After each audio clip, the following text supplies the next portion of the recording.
4 जून येणार आहे म्हणून माझी खुर्ची मी स्वतःच आणली, कारण त्यानंतर मिळेल अशी शाश्वती नाही म्हणून मी आणण्याचा प्रयत्न केला.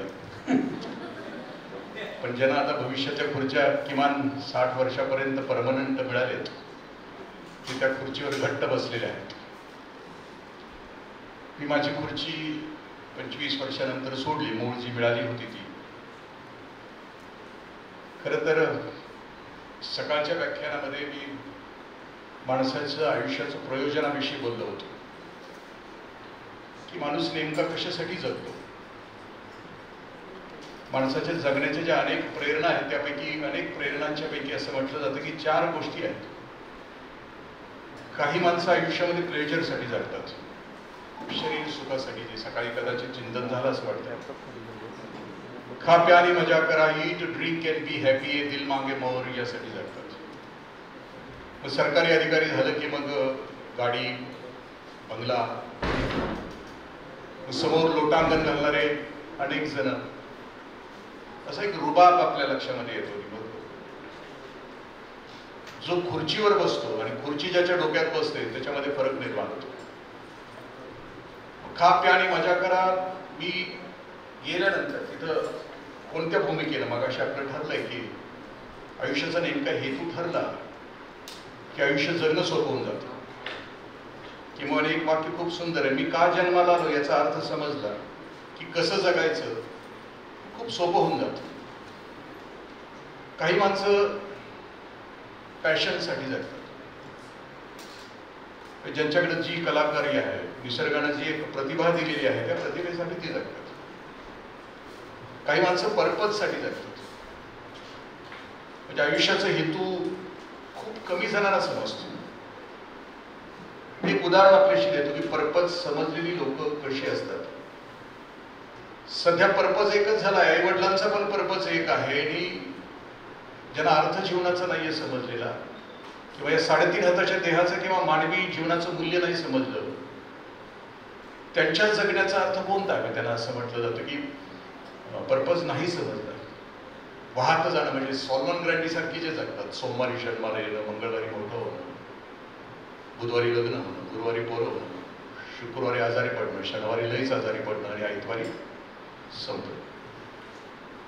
तसं पर्पजसाठी जगणारी माणसं, 3 गोष्टीचा पर्पज आता आहे समाजामध्ये आणि प्रत्येकाच्या मध्ये. पुढच्या पिढीमध्ये सुद्धा 3 गोष्टीचा पर्पज आहे.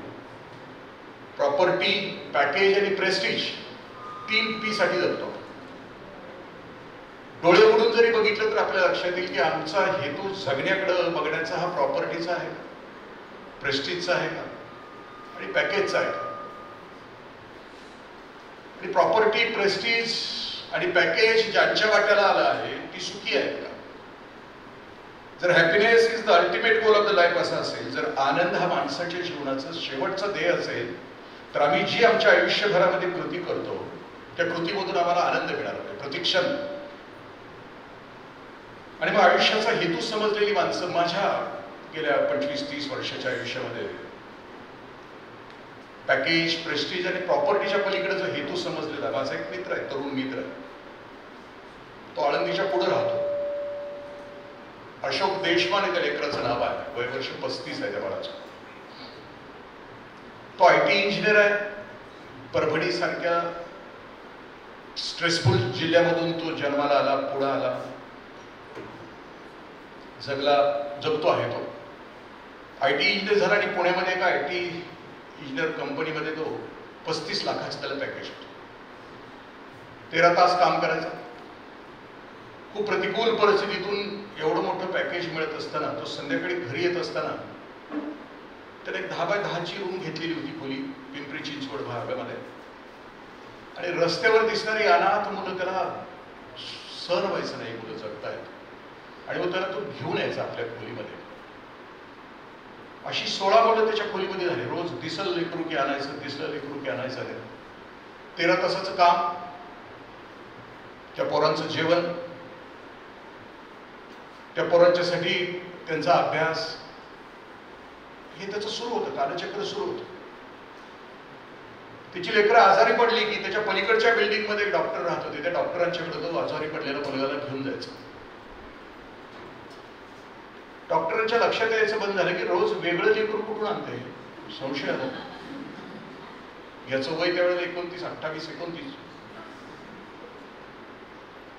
मग डॉक्टरना तो घेऊन आपल्या रूमवर गेला. रूमवर गेल्यानंतर डॉक्टरनी तिथली परिस्थिती बघितली तर तिथं 16 लेकरं त्या रूम मध्ये आणि हा एकटा त्याचा सांभाळ करतो आहे. आई बाप, चुलता, मोठा भाऊ म्हणून तो तिथं काम करतो त्या लेकरांचा. मग लक्षात आलं की जागा अपुरी आहे, मुलांची संख्या वाढते. मग त्या डॉक्टरांची आळंदीच्या पुढे एक 6 किलोमीटरवर एक जागा, 2 एकरची जागा, म्हणजे माऊलींचं जे भिंत चालवलेलं मंदिर आहे त्या मंदिराच्या पुढे 3 किलोमीटरवर साधारणतः आश्रम आहे. तिथं त्यांना 2 एकर जागा त्या डॉक्टरांनी स्वतःची दिली की ज्याची करोडो रुपये किंमत आहे. आता त्याच्या आश्रमामध्ये, सध्या त्याच्या आश्रमामध्ये साधारणतः 135 मुलं आहेत. 135 अनाथ मुलं आहेत. 135. त्यांना 35 लाखाचा पॅकेज टाकून दिलंय, सोडून दिलंय.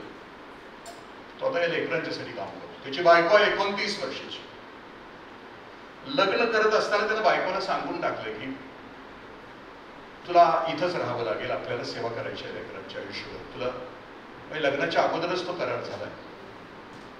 बऱ्याच वेळेला आपले करार म्हणजे लग्न करायच्या अगोदर सूर्य, चंद्र, तारे दाखवतो आपण, पण लग्न झाल्यानंतर साधा म्हणजे संध्याकाळी वेळेवर पडत जाणं सुद्धा आपल्याला जमत नाही.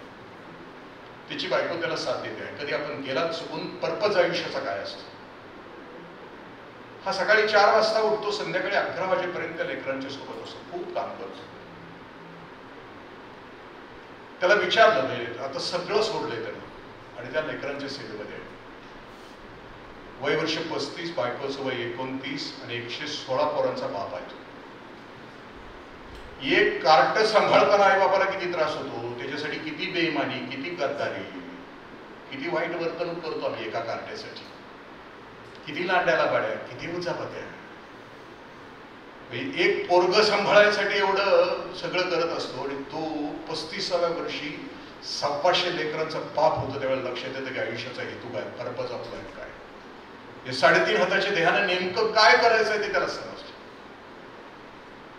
म्हणजे पर्पज समजण्यासाठी कुठल्या बाजूला जावं लागत नाही, त्याच्या आत एक इन्स्टिंक्ट असावं लागतं आणि ते इन्स्टिंक्ट सातत्यानं जागा करत असतं.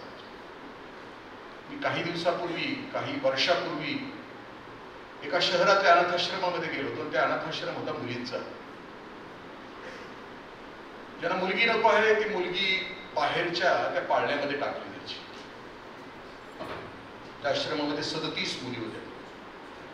मला जेवायला बोलवलं होतं. तिथलं व्याख्यान संपल्यानंतर जेवायला गेल्यानंतर त्या अनाथाश्रमामध्ये मी बघत होतो.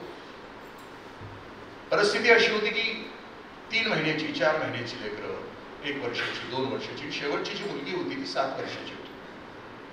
तिचं त्या दिवशी पालकत्व स्वीकारलं होतं एका जोडप्यानं. ते पालकत्व त्या दिवशी ती बाळ जाणार होते. आश्रमामध्ये आत गेल्यानंतर जीव व्याकुळ होतो. जन्मताच ज्या लेकरांचा आभाळ हरवलंय, काही गुन्हा नसताना आतलं वातावरण पूर्ण निगेटिव्ह. जेवल्यानंतर पुन्हा मी वर गेलो तर मी एक दृश्य बघत होतो आणि ते दृश्य असं होतं की एक माऊली अनाथ असलेल्या त्या लेकरांना आपलं दूध पाजत होती. मी विचारलं कोण आहे ती. तर त्या माऊलीनं असं उत्तर दिलं, म्हणजे आम्हाला सांगण्यात आलं की ती जी दूध देत होती ती माऊली, त्या अनाथाश्रमाच्या समोर एक राजस्थानवरून आलेलं एक जोडपं होतं. त्या जोडप्यातला एक आईस्क्रीमचा गाडा टाकून दिवसभरचा व्यवसाय करून संध्याकाळी त्याच गाड्याखाली झोपणारं एक जोडपं होतं आणि त्यातली ती माऊली. तिला स्वतःला एक 3 महिन्याचं बाळ होतं. ती स्वतःच्या बाळाला दूध पाजून नंतर वर यायची त्या बाळाला दूध पाज. तिथल्या जे 4, 5, 6 जी बाळं होती की ज्यांना आईचं दूध हवं होतं त्यांना ती दूध पाजायची. अंतःकरण म्हणजे भरून गेलं की हे ती कुठं शिकली, कुठल्या सेंटरमध्ये शिकली, कुठलं व्याख्यान तिनं ऐकलं, कुठल्या ट्रेनिंग सेंटरमध्ये. मी तिला प्रश्न विचारला की ताई तू शिकली कुठं, तुला सांगितलं कोणी की आपल्या लेकराला दूध पाजल्यानंतर जी लेकरं तुझ्या हाडामासाची नाहीत, जी रक्ताची नाहीत, जी नात्याची नाहीत, अशा लेकरांना तू दूध पाजण्यासाठी वर येते, तुला शिकवलं कोणी. तिचं दिलेलं उत्तर आजही अंगावरून सरसरून काटा येतं. आणि मग आपल्या लक्षात येतं की माझ्या स्वतःच्या जगण्याकडे बघितलं की आपल्या आयुष्याची उंची किती खुजी आहे लक्षात येतं. राजस्थानची ती माऊली असं म्हणते की दादा, देवानं फक्त माझ्या छातीत दूध दिलंय, मला थोडी संपत्ती देऊन बघावी, 37च्या 37 पोरी मी सांभाळली.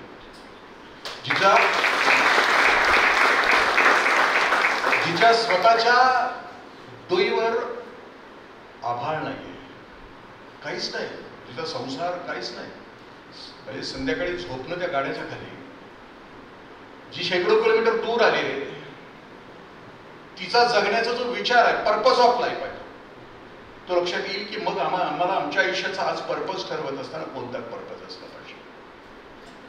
लास्ट मी म्हटलं की हॅपीनेस, आनंदासाठी आम्ही जगतो. यश तर मिळालं आम्हाला, यश मिळाल्यानंतर आम्हाला यश कशाला म्हणायचं की यशाचे डेफिनेशन्स असं वाटलं जातं की एखादं पद मिळालं, इतका पैसा मिळाला, इतकी प्रतिष्ठा मिळाली की आम्हाला यश मिळालं असं.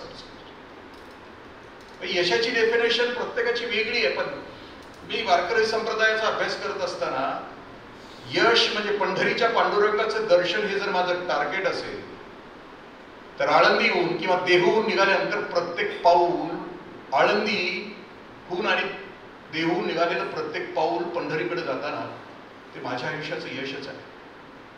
कारण तो चालण्याचा जो प्रवास आहे तो जर आनंदाचा महोत्सव नाही झाला तर मग त्या पंढरीला, एकादशीला पोहोचण्यामध्ये कोणताच अर्थ शिल्लक राहतो. पद गाठल्यानंतर, पद मिळाल्यानंतर पदानंतरचं माझ्या आयुष्याचं उपयोजन काय, मी नेमकं कोणत्या गोष्टीसाठी मी या पदाचा उपयोग करणार. मी प्राचार्य GTC असताना आपल्याच केंद्रामधला एक मुलगा, घारेवाडीच्या सेंटर मधला मुलगा, त्याला IPS व्हायचं होतं आणि तो अभ्यास झाल्यानंतर दिदीसारखं दिल्लीला गेला, 3 वर्ष दिल्लीला राहिला. पहिले 2 वर्ष त्याला कुठलंच पोस्ट नाही मिळाली, तो मेन मध्येच उडायचा, मेन्स मध्येच उडायचा. 3ऱ्या वर्षी तो खूप थकला आणि थकल्यानंतर एक दिवशी फोन आला की काका मी आता नाही, दिल्लीमध्ये मला राहायचं नाही, म्हटलं मला परत यायचं. कारण ती अक्षरं फिरायला लागली ना, दरवर्षी तीच अक्षरं जे आता रिपीट करतायत, दुसऱ्यांदा तिसऱ्यांदा त्यांच्या लक्षात येईल. कंटाळवाना प्रवास आहे, खूप संयमाचा प्रवास आहे, चिकटून राहावं लागतं. आणि मग तिथून तो म्हटला की मी येतो परत. मी त्याला म्हटलं तू आता येऊ नको इकडं, आपला लास्ट चान्स आहे. तो आता तिथं जवळ जेवढे थिएटर आहेत त्या थिएटरमध्ये सलग 4 दिवस चित्रपट बघायचा. मॅटिनी इथं बघायचा, दुपारचा तिथं सलग 4-5 दिवस चित्रपट बघ, मेंदू बाजूला जाऊ दे, तिथंच थांब आणि पुन्हा एकदा अभ्यासाला सुरुवात. तो मेन्स झाला. इंटरव्ह्यूच्या वेळेला त्याला IPS व्हायचं होतं. माझे मित्र आदरणीय अशोक कामते सर होते, त्यावेळेला ते सोलापूरला त्यांचं SP पोस्टिंग होतं आणि आम्ही कोल्हापूरला एकत्र राहत होतो आजूबाजूला. तो मला म्हटलं की IPS साठी मला इंटरव्ह्यूची तयारी करायची, मी जातो. मी साहेबांना फोन केला कामते सरना. मल्लीनाथ तिथं पोहोचला आणि रात्रभर सरांनी खूप वेळ झाला, रात्रभर त्याच्याशी चर्चा केली इंटरव्ह्यूमध्ये, तुला IPS व्हायचं आहे तर काय व्हायचं आहे. आणि मग सकाळी बाहेर आल्यानंतर म्हणजे त्यांची क्वार्टर सोडल्यानंतर मल्ली मला सांगत होतं की काका मी बाहेर आलो, 15-20 पावलं चाललो आणि पाठीमागून मला कामते सरांनी आवाज दिला. आवाज असा दिला की मल्ली तू निघालायस UPSC मध्ये IPS व्हायला, पण तू वर्दीच्या आकर्षणानं जातोयस का सेवेच्या आकर्षणानं जातोयस? वर्दी घालून तुला इम्प्रेशन मारण्यासाठी तू जाणार असेल तर जाऊ नकोस. वर्दी घालून जर तू तुझ्या आयुष्यामध्ये तुझ्या पदामुळे इतरांना न्याय देणार असेल तरच तू या पदावर ये, अन्यथा येऊ नको. तुझ्या आयुष्याचा पर्पज नक्की कर, नक्की कोणता पर्पज. आम्ही ज्याही गोष्टीमध्ये जातो त्या गोष्टीमध्ये आमचा नक्की, मी मगाशी म्हटलं ना, पर्पज आम्हाला नक्की आहे. मी ह्या गोष्टीमध्ये कशासाठी आलो. एक खूप छान पुस्तक आहे, म्हणजे सगळ्या दादांनी वाचायला हरकत नाही, तुम्ही वाचायला हरकत नाही. त्या पुस्तकाचं नाव आहे जगण्याचं करायचं काय. आणि हे पुस्तक लिहिले डॉक्टर अभय बंग सरांनी लिहिलं. कदाचित तुम्ही ते वाचलं पण असेल. त्याच्यामध्ये थोडासा विरोधाभास आहे, म्हणजे विरोधाभास म्हणजे तुमच्यासाठी आहे किंवा माझ्यासाठी सुद्धा.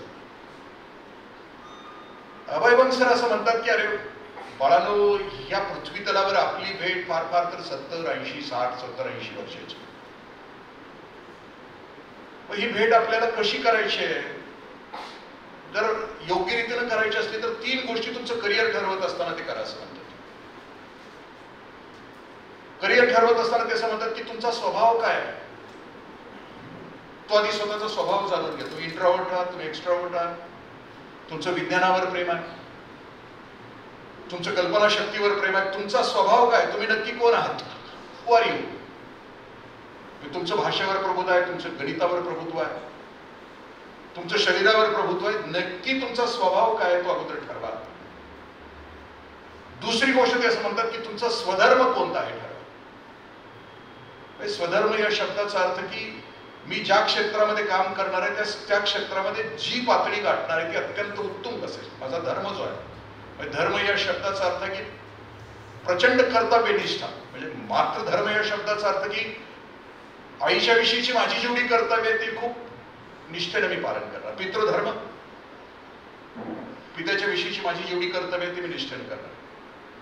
तसं तुमचा स्वधर्म कोणता आहे, तुम्हाला मिळालेल्या निसर्गाने दिलेल्या सामर्थ्यानं तुम्ही तुमच्या आयुष्यामध्ये स्वधर्म म्हणून अखंड आयुष्यभर कोणत्या गोष्टीचं पालन करणार आहे. स्वधर्माविषयी आणखी एक ज्ञानेश्वरीमध्ये एक ओवी खूप सुंदर आहे.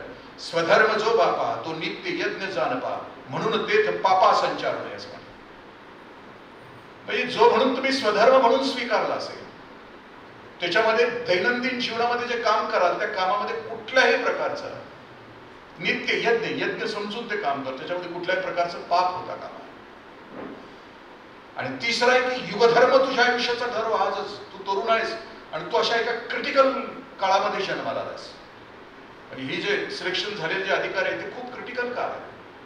म्हणजे एका बाजूला इतकं नकारात्मक जग आहे.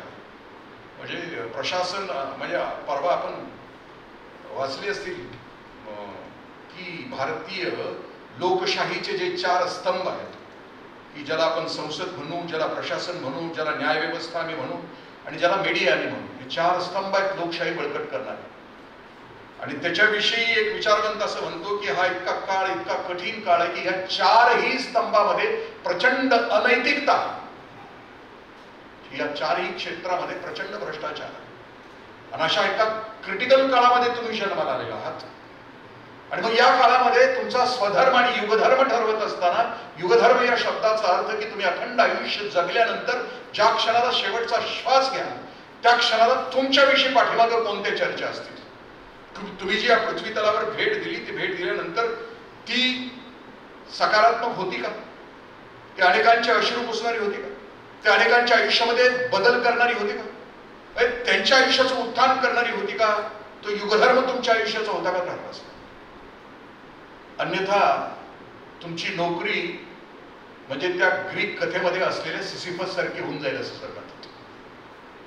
त्या ग्रीक कथेमध्ये त्या राजानं त्या सिसिफसला एक शिक्षा दिली होती.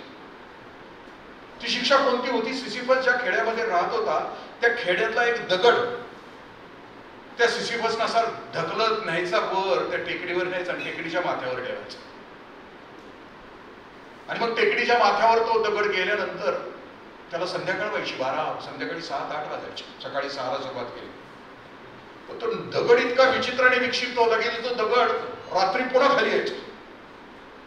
मग सिसिफसला काम होतं. सिसिफसला त्या राजाने सांगितलं जोपर्यंत दगड वरच राहत नाही तोपर्यंत तुला तो दगड रोज वर न्यावा लागेल.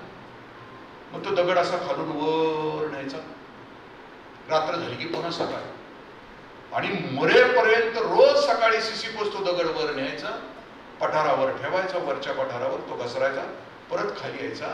आणि मग तुमचं आयुष्य ते सिसिफस सारखं होईल. नोकरी करणार असाल, सकाळी उठाल तुम्ही, डबा घ्याल, ऑफिसला जाल, दुपारी डबा खाल, पुन्हा संध्याकाळी परत याल, पुन्हा तो दगड तुमचा रात्रीचा खाली येईल, पुन्हा तुम्ही सिसिफस म्हणून पुन्हा डबा घेऊन पुन्हा ऑफिसला जाल. आणि असंच आयुष्य तुमचं 30-35 वर्षापर्यंत त्या गुलामीसारखं तुम्ही जगा, गुलामासारखं जगा असं. आणि मग पूर्वीच्या कालावधीमध्ये नोकरदार होण्यानंतरच ध्येय काय असायचं की नोकरी संपल्यानंतर पुण्यामध्ये एक फ्लॅट असावा. मग संध्याकाळी त्या पर्वतीवर सगळ्या म्हाताऱ्या कोताऱ्यांनी, नाना नानींनी असं वर फिरायला जावं. आणि गंमत अशी असते की आयुष्यभर ऑफिसर म्हणून काम केलं की हसणं गाव, हसतच नाही माणूस. खरं तर या जगामध्ये माणसाचा जन्म हसतो त्याला माणूस असं म्हणायचं, विचार करतो त्याला माणूस असं म्हणायचं. जो ज्याच्या थोबाडावर कायम 12 वाजले त्याला माणूस म्हणता येईल का? नाही ना. निसर्गानं हसायचं ही व्यवस्थाच केली नसती माणसाच्या चेहऱ्यावर. कायम 4 एरंडेलच्या बाटल्या पिल्यासारखं ज्याचं थोबाड आहे तो माणूस हसू शकतो का? असू शकणार नाही. कारण विचार करतो तो माणूस, हसतो तो माणूस, जगातला दुसरा कुठला प्राणी हसतो का बघा? किंबहुना कैवल्य प्राप्ती झाल्यानंतर किंवा बुद्धत्व प्राप्त झाल्यानंतर त्या सत्पुरुषाला अनंत मुदिता हा प्राप्त झालेला खूप मोठा सद्गुण आहे. म्हणजे मी आता आपल्याशी शेअर करत होतो की त्या सिसिफस सारखं होण्यापेक्षा मग आम्ही रिटायर होतो. रिटायर झाल्यानंतर आमच्या जंके साहेबांना माहिती आहे की आमच्या अधिकाऱ्यांच्या 40 आहेत अशा मुळा कुठा नदीच्या काठाला. आयुष्यभर आम्हाला शिकवलेलं असतं की चुकून हसला कनिष्ठाच्या समोर तर कनिष्ठ तुझं अवसान घेईल आणि तुझं काम करणार नाही. त्यामुळे आम्ही आयुष्यभर हसतच नाही, कायम गंभीर चेहरा. आणि मग रिटायर झाल्यानंतर याच्या लक्षात येत नाही की आपण रिटायर झालोय, आपली फ्यूज उडाली आहे. माझी झाल्यानंतर माणसाच्या लक्षातच येत नाही आपण माझी झालोय. कारण माझी झाले काय सामान्य माणसापेक्षा खाली होऊन जातो. कारण आयुष्यभर सामान्य माणसामध्ये सुद्धा मिक्स झालेला नसतो.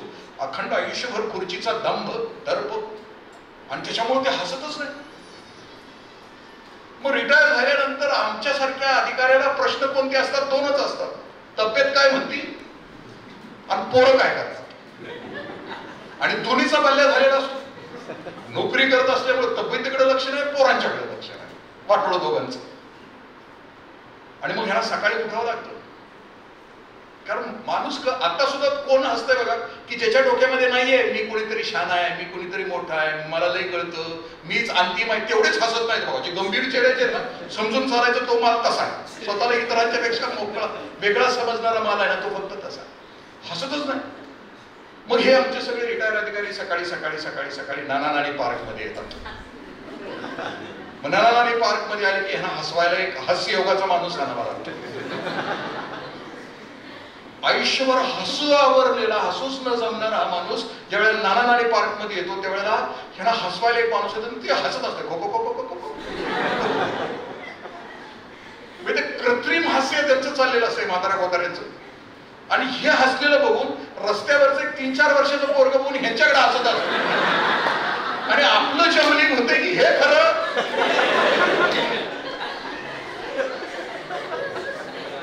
नाही ना. म्हणजे असं सर असं म्हणतात, अभयभंग सर असं म्हणतात की नाही ना, एवढं क्षुद्र, एवढं छोटं, एवढं संकुचित आयुष्य माणसाचं नाही ना. सिसिफस सारखं रिटायर होईपर्यंत धडपड आणि रिटायरमेंट नंतर जर इतकी केविलवाणी अवस्था होत असेल आपली तर नाही ना. उलट आयुष्याच्या शेवटच्या श्वासापर्यंत आपलं आयुष्य एक महोत्सव व्हायला पाहिजे. जे सामर्थ्य निसर्गाने आपल्याला दिले ते निसर्गाने दिलेल्या सामर्थ्याचा उपयोग शेवटच्या क्षणापर्यंत आपल्याला करता आला पाहिजे. आणि तो करता येणं म्हणजे युगधर्म आहे माणसाचा. युगधर्म आहे तो, युगधर्म पाळण्याचा. मला विषय दिला आहे, नमनाला तेल गेले 25-25 मिनिट. यशानंतरचा आनंद. अधिकारी झाल्यानंतर हे खूप छान कालावधी असतो. सत्कार सगळीकडे. अचानक अभ्यास करत असलेल्या मित्रांच्या दृष्टिकोनातून अचानक हे वेगळंच होतं ना मॉडेल. आतापर्यंत इकडे बदकात होता एकदम राजहंस होतो. मग राजहंस झाला की त्याला पण वेगळं वाटायला सुरुवात होते. त्याच्या पण चालीत फरक पडतो. गंमत असे सत्ता, संपत्ती, पद, प्रतिष्ठा हे माणसाच्या आयुष्यात असे दुर्गुण आहेत आले की चटकन माणसाचं वागणं बदलतं. चटकन. या लेकरांचं नाही बदललेलं, ते संस्कारामध्ये आहे. कारण आपला विषय चाललाय यशाचा आनंद. कारण ती एकदम वेगळं वाटतं ना. साधं सरपंच जरी झालं ना तरी ते नाकात बोलायला सुरुवात करतात. ज्या दिवशी कालपर्यंत ते बरं बोलत होतं, आज एकदम शुद्ध आणि नाकात बोलतो. चालताना सुद्धा असं चालतं की मांजऱ्या झालाय नाकात असं चालतं. अरे तू वेगळा नाही ना, तू इतरांच्या सारखाच आहेस. आणि मग तू वेगळा नाही याची जाणीव झाली की मग त्याचं जगणं सहज सोपं होतं. मी मगाशी एक वाक्य टाकलं की खुर्चीत बसल्यानंतर खुर्ची माझ्या डोक्यावर नाही बसली पाहिजे, मी खुर्चीत बसलो पाहिजे. आणि अधिकारी या नात्याने मी कुठं असलो पाहिजे, फाईलवर सही करताना मी असलो पाहिजे, लोकांच्याकडून काम करून घेत असताना योग्य पद्धतीचा मी बॉस असलो पाहिजे, माणसं मला समजते आली पाहिजेत. म्हणजे कर्मचाऱ्यांच्याकडून काम करून घेणं, वरिष्ठांच्या सोबत वरिष्ठांच्या प्रायोरिटी समजून घेणं आणि जनतेच्या हिताची जेवढी जास्तीत जास्त कामं आपल्याला करता येतील तितक्या ताकदीने ती करत राहणं हा अधिकाऱ्याच्या दृष्टीचं नंतर सवाल. आता आपलं ठरलं आम्ही आता अधिकारी झालो तर आम्हाला कुठल्या प्रकारचा अधिकारी व्हायचा. सर्वसाधारण बॉस आणि लीडर याच्यामध्ये फरक आहे. आपण कल्याणकारी राज्याच्या व्यवस्थेमध्ये आम्ही अधिकारी झालेलो आहोत. देश स्वतंत्र व्हायच्या अगोदर जी अधिकाऱ्यांची श्रंखला होती ती इंग्लंडची राणी, दिल्लीनंतर राज्य, राज्यानंतर जिल्हा ही श्रंखला होती. देश स्वतंत्र झाला, इंग्लंडची राणी बाजूला झाली, पण ती तशीच व्यवस्था तशीच राहिली. प्रशासनाची व्यवस्था तशीच राहिली, पण देश स्वतंत्र झाल्यानंतर देशाच्या हिताचा विचार बदलला, कल्याणकारी राज्याची संकल्पना. इंग्रज जोपर्यंत भारतामध्ये होते तोपर्यंत कायदा आणि सुव्यवस्था हे दोनच गोष्टी इंग्रजांचं त्यावेळेला त्याच्यामध्ये काम होतं. पण देश स्वतंत्र झाल्यानंतर शेवटच्या माणसाच्या हितासाठी यंत्रणा तयार झाली. मग ही यंत्रणा तयार होत असताना, लीडर म्हणून काम करत असताना, ज्या अर्थी ऑफिसर्स लाईक वाले, कारण ह्या परीक्षाच मुळामध्ये त्याच्यासाठी आहेत की तुझ्या ताब्यात तालुका द्यायचा, तुझ्या ताब्यात जिल्हा द्यायचा, म्हणजे तुझी क्वालिटी तपासली, यू आर ऑलरेडी टेस्टेड. एवढी बुद्धिमत्ता तुझ्याकडे, तुला निर्णय घेता येतात, तुला माणसं समजता येतात, तुला कम्युनिकेशन करता येतं, या सगळ्या गोष्टी तुला करता येतात, म्हणजे तुला अधिकारी केलेला आणि तू त्या पदावर बसलास. मग आता आपल्याला ठरवायचं की मला लीडर व्हायचंय की मला बॉस व्हायचंय. आता बॉसचे प्रकार आपल्याला सांगतो मी, लक्षात येईल. बॉसचे प्रकार 4 प्रकार आहेत बॉसचे. पहिल्या प्रकारचा बॉस आहे, त्याचं नाव आहे सुस्त. म्हणजे हे असं असते की चालताना सुद्धा वाटतं हे कशाला जन्माला आला असं. एकदम असं जड पावलं टाकत झालंयच आता तर चला. मग हे 10ला येतं ऑफिसला, 1 वाजता घरी जातं, जेवून खाऊन वामकुक्षी घेऊन 4ला येतं, 5-5:30ला पुन्हा घराकडे जातं. अजिबात काळजी करत नाही, सुस्त असतं कायम, याच्या चेहऱ्यावर कायम असतं. म्हणजे हळूहळू एक 10 वर्षाची याची नोकरी झाली की याचा वाचण्याचा एक टपाल म्हणून एक कार्यक्रम असतो आमचा, की त्या दिवशी जेवढी टपाल आली असते त्याची एक फाईल येते आपल्याला दिवसभर त्या अधिकाऱ्याची. पण त्या टपालावर खाली लिहिलेलंच असतंय, म्हणजे कारकुनानं लिहिलेलं असतंय, ऑफिस सुपरिटेंडंटनं लिहिलेलं असतंय, आणि त्याच्यानंतर त्या चुकलं असेल त्या दोघांचं, हे पेपर ही पत्र कुठं पाठवायचं तर ते अधिकाऱ्याने दुरुस्त करून ते पाठवायचं असतं. त्या टपाल नावाच्या गोष्टीवर, किंवा नंतर आणखीन एक खूप भयानक गोष्ट असते आमच्या प्रशासनामध्ये, कारण टिप्पणी असं नाव दिलं जातं. त्या टिप्पणी म्हणजे उदाहरणार्थ टिप्पणी काय आहे की यड्राव नावाच्या गावासाठी आश्वासित रोजगार योजनेखाली 5 लाख रुपये मंजूर केलेले आहेत, ते द्यावेत किंवा कसे, असं ते कनिष्ठ सहाय्यक लिहितं. ते खालचं असतं ना, ते त्याच्यावर लिहितात. टिप्पणीत मंजूर झालंय, ऑर्डर आली आहे. आता ह्याचं काय जातंय का, द्यावेत किंवा कसे. द्यावेत असं लिहायला पाहिजे ना, पण त्याला काय झालेलं असतं माहित नाही त्याच्या पेनला, ते द्यावेत किंवा कसे, आणि ते डाव्या बाजूला कोंबडी करते असं. त्याच्यावर येते ते म्हणते की GR प्रमाणे देण्यात यावे, ते कोंबडा करतो. अधिकाऱ्याच्या मधला एक अधिकारी असतो. असं असतंय प्रशासनामध्ये की खालच्या कर्मचाऱ्याने खूप लिहायचं असतं, निबंध लिहायचा असतो. जशी फाईल वर जाईल तसं वरच्या अधिकाऱ्याने ते कमी शब्दात ते लिहायचं असतं. यांच्या पेनातली शाही संगती का काय माहित नाही, पण ते कमी शब्दात तशी फाईल वर जाईल तसं मग शेवटच्या त्या अधिकाऱ्याने लिहायचं असतं की यथा प्रस्तावित मान्यतेस्तव सादर, असं सगळ्यात वरचा असतो ना अधिकाऱ्याच्या खाली. आता डिसिजन जायचं आहे त्या अधिकाऱ्याकडं आणि त्याच्या खाली ते देते यथा प्रस्तावित मान्यतेस्तव सादर. म्हणजे ह्याला लिहायला पाहिजे ना व्यवस्थित की बाबा आश्वासित रोजगार या ड्राव द्यायला पाहिजे. काय नाही, यथा प्रस्तावित, भानगड नाही, जास्त मेंदू चालवायचाच नाही. आणि मग तिथं ते लांडोर करते आपली लांडोर, आणि मग तो वरचा अधिकारी त्याच्यावर मोर करतो. ती टिप्पणी मंजूर झाली की मोर करतो. हे वरच्या ठिकाणी डिसिजन मेकिंग अधिकाऱ्याचं वरचं काम काय असतं की मोर करणं, मान्यता देणं. हे सुस्त प्रकारचं असतंय की नाही, ते खालचं वाचायच्या भानगडीतच पडत नाही, डायरेक्ट मोर हात. शिक्का उलटा असला तर उलटी सही करत, भानगडच करत नाही, ते सवट सवच करून वाचायची भानगडच करत नाही, सुस्त. याच्या वरचा अधिकारी त्याचं नाव आहे त्रस्त, कायम त्रासलेला असतो. याच्या केबिन मध्ये गेले की वस्कन अंगावर येतं, त्याला काय चावलेलं असतंय कुणाला. कदाचित घरात ज्याचा म्हणजे बाहेर ज्याचा प्रभाव असतो, घरात त्याचा पराभव असतो, कारण तिला त्याचा स्वभाव माहित असतो.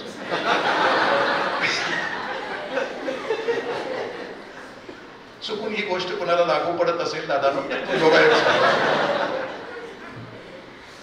हा त्रस्त असतो. काय झालेलं असतंय माहिती, याला स्वतःच्या मनावर आणि इंद्रियावर नियंत्रण नाही मिळवतात, कायम वैतागलेलं असतं.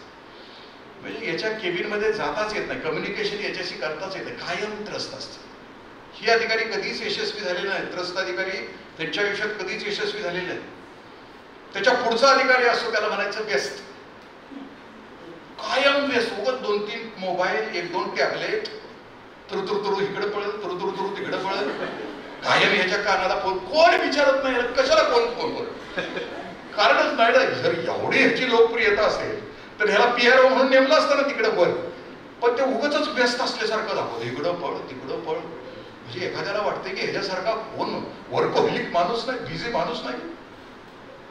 एक दिवशी हे व्यस्त प्रकारचे अधिकारी बॉस बसले होते त्यांच्या केबिनमध्ये, आणि शक्यतो अधिकाऱ्याला काय सवय असते की एखादा अभ्यागतला मराठी व्हिजिटर असं म्हणायचं, व्हिजिटर आला की त्याच्या पुढे शायनिंग मारायची की मी किती व्यस्त आहे, मी किती भारी अधिकारी आहे, प्रदर्शन करायची त्याला सवय असते. मग एक दिवशी तो बसला होता अधिकारी व्यस्त प्रकारचा, आणि त्याच्या केबिनमध्ये अभ्यागत आल्यानंतर आता ह्याला इम्प्रेशन मारायचं होतं म्हणून तो लँडलाईन त्यानं उचलला आणि पुढच्याला झापायला सुरुवात केली. अजून कसं काय अहवाल दिला नाही, कारण आमच्याकडे अहवाल नावाचा एक प्रकार खूप भयानक असतो.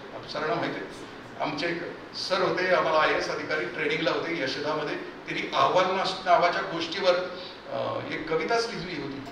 अहवाल पाठवा, खरा अथवा खोटा अहवाल पाठवा, चुकीचा असू द्या किंवा बरोबर असू द्या, अहवाल पाठवा असं ती कविता होती.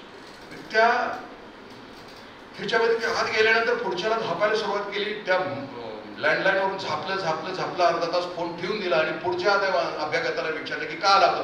तो म्हटला काय नाही साहेब, तो टेलिफोन कालपासून डेड आहे, तो दुरुस्त करायला हवा.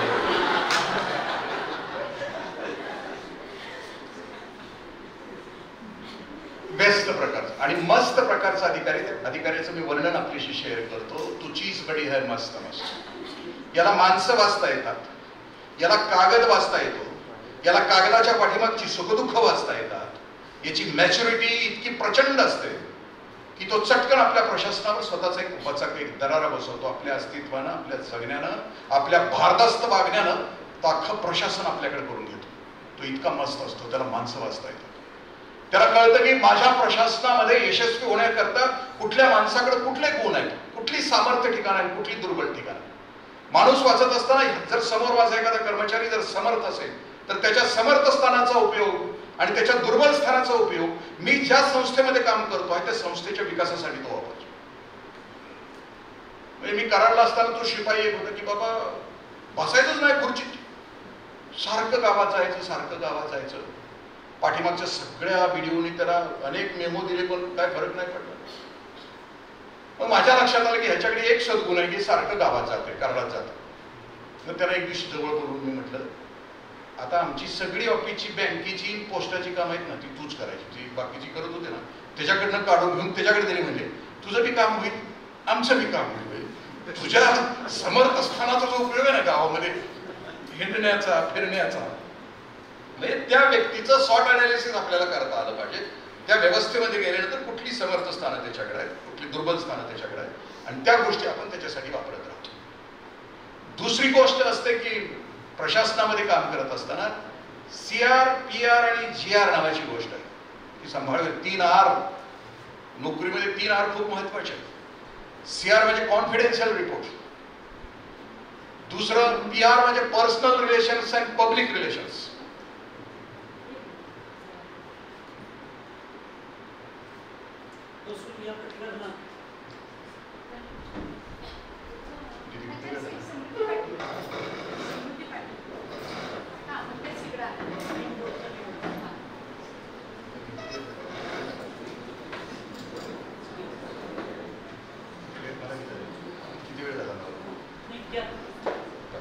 कुठपर्यंत आलो आपण?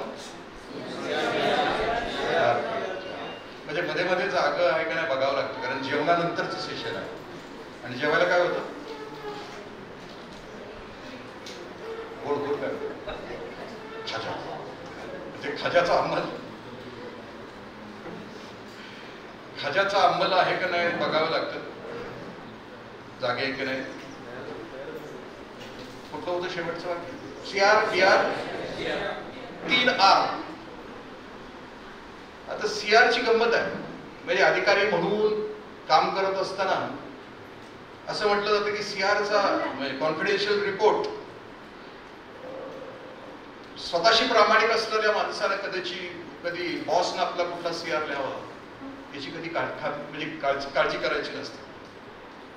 आपला अंतिम CR जो आहे, परमेश्वराजवळचा CR जो आहे तो फक्त चांगला येणार आहे एवढी खात्री असली की या व्यवहारी जगातल्या बॉसची काळजी करायचं कारण नाही. मी माझ्या कार्याशी, मी माझ्या जगण्याच्या हेतूशी मी काम करतो आहे, मग माझा बॉस कुठला का असेल मला काय संबंध आहे. तो CR लिहित असताना मी मगाशी म्हटलं की जसं आपल्या आयुष्यातल्या CRचा निकाल जसा लागतो की आम्ही जिल्हा परिषदेच्या शाळेमध्ये होतो ना, त्यावेळी 1 मेला निकाल लागायचा आणि 1 मेला निकाल असं आम्ही उभा राहायचो, असं वाट बघत राहायचो की नाव कधी येते ना.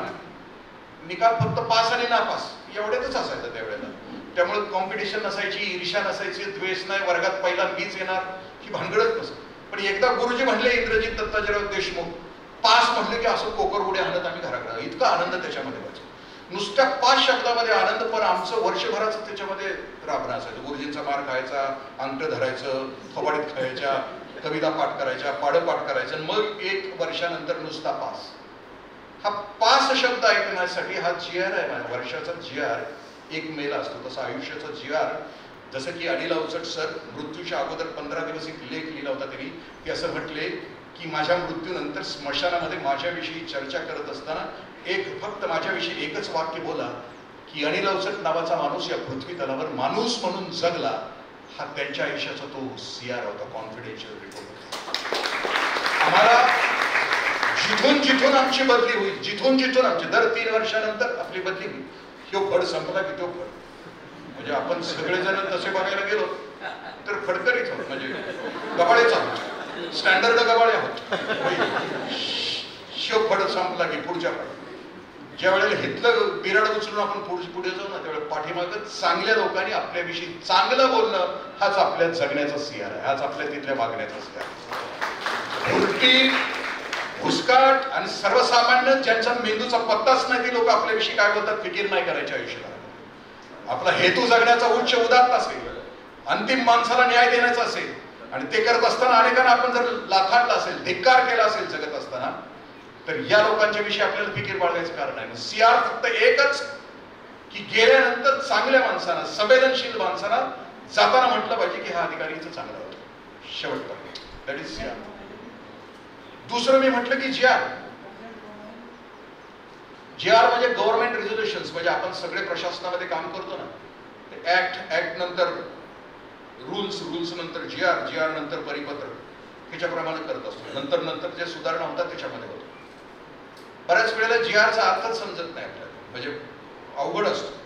कल्याणकारी राज्यामध्ये GR वाचत असताना अधिकारी या नात्यानं आपण सही करत असताना आपला कॉन्शियस क्लिअर असल्यानंतर मी सही करत असताना GRचा अर्थ शेवटच्या माणसाच्या हितासाठी मी केला आहे, जाणीवपूर्वक केला आहे. मग तो रूल बेंड करून का केलेला असला तरी त्याची चिंता करायची कारण नाही, कारण आपण केलंय, आपल्या कॉन्शियसला क्लिअर करून केलंय. GRचा अर्थ जसाच्या तसा न घेता, GRचा अर्थ ज्या अर्थी मी या राज्यामध्ये काम करतो त्या अर्थी मी शेवटच्या माणसाच्या हितासाठी मी GRचा वापर केलेला आहे. जसाच्या तसा वापर करणारा अधिकारी किंवा माणूस कसा असतो, समजा एखादं मंदिर आहे आणि त्या मंदिराच्या बाहेर एक GR लिहिला, आपली पादत्राणी येथेच सोडावी आणि मगच गाभाऱ्यात दर्शनाला जावं. GR काय, आपली पादत्राणी येथेच सोडावी आणि मगच गाभाऱ्यात दर्शनाला जावं. दिस इज GR. आणि तिथं GRची राखण करायला शब्दशः GRचा अर्थ लावणाऱ्या माणसाला ठेवलंय. त्या ठिकाणी माझ्यासारख्यानं चप्पल घरातच ठेवली आणि मी डायरेक्ट गाभाऱ्यात गेलो तर त्या GRची अंमलबजावणी करणारा तो अधिकारी येईल, माझ्या खांद्यावर तो अशी काठी ठेवेल, मला विचारेल GR वाचलाय की नाही. मी म्हणावं नाही.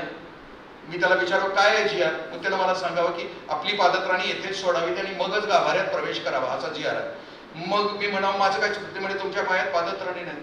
मग त्यानं सांगावं की घरी जायचं, पादत्राणी घालायची, इथे सोडायची आणि मगच गाभाऱ्यात प्रवेश करायचा. GRचा अर्थ शेवटच्या माणसाच्या हितासाठी लावता येतो. मी आपल्याशी शेअर करतो दादा लोकांना. बाळांनो, मी उपायुक्त होतो पुण्याला आणि वन डे विथ एज्युकेशन नावाचा कार्यक्रम कमिशनर साहेबांनी राबवला होता. की महिन्यातनं एक दिवस प्रत्येक राजपत्रित अधिकाऱ्यानं एका शाळेमध्ये जायचं आणि त्या शाळेमध्ये दुपारपर्यंत थांबायचं. 10:30 वाजता त्या शाळेत जायचं, शाळेची सगळ्या गोष्टी बघायच्या, मुलं कशी आहेत, पालकांची सभा घ्यायची, माता पालकांची सभा घ्यायची, दुपारी त्या मुलांच्या बरोबर मिड डे मील घ्यायचं आणि मिड डे मील घेऊन आपण परत यायचं.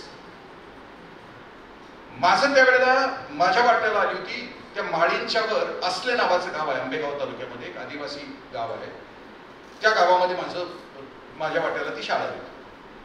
खूप उशीर लागला, डोंगरातून जायचं होतं, पुढे जायचं होतं, गाडी थांबवून पुन्हा आणखी एक साधारणतः 1.5 किलोमीटर चालत जायचं. मी त्या वस्तीवर पोहोचलो तर 19 पटाची शाळा होती, पण शाळा भरली त्यावेळेस लक्षात आलं की 24 पोरं शाळेत. द्विशिक्षकी शाळा होते, दोन्ही शिक्षक तिथं होते, ते लातूर जिल्ह्यातले होते, तिथंच मुक्कामाला होते, त्यामुळे काम करायला होते.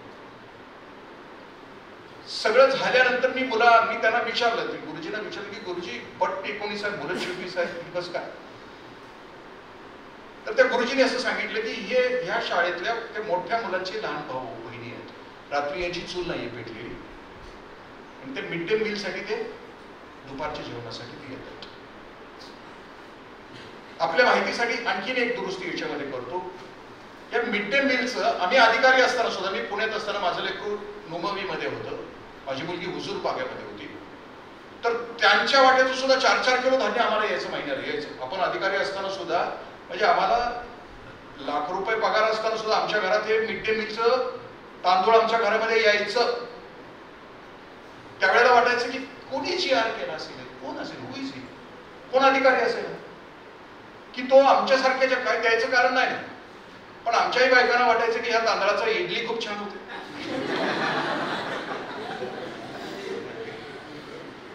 विनोदाचा विषय सोडून द्या, पण मुद्दा असा आहे की मी त्या वेळेला गेल्यानंतर मी शिकवायला सुरुवात केली, काही कविता शिकवल्या, खूप नाचलो त्या लेकरांच्या सोबत, आणि 12 वाजल्यापासून पोरांचं सुरू झालं आम्हाला जेवण पाहिजे. पोरं गुरुजींच्याकडे बघून हात दाखवायचे, गुरुजी जेवायला द्या. 1:30ला जेवायला बसायचं होतं, मी 12:30ला जेवायला बसलो. मी जेवताना त्या बाळांच्याकडे बघत होतो की ते असं जेवत होती की यानंतर जेवण मिळणार आहे का नाही, ते असं जेवत होती की याच्यापूर्वी त्यांना जेवण मिळालं होतं का नाही.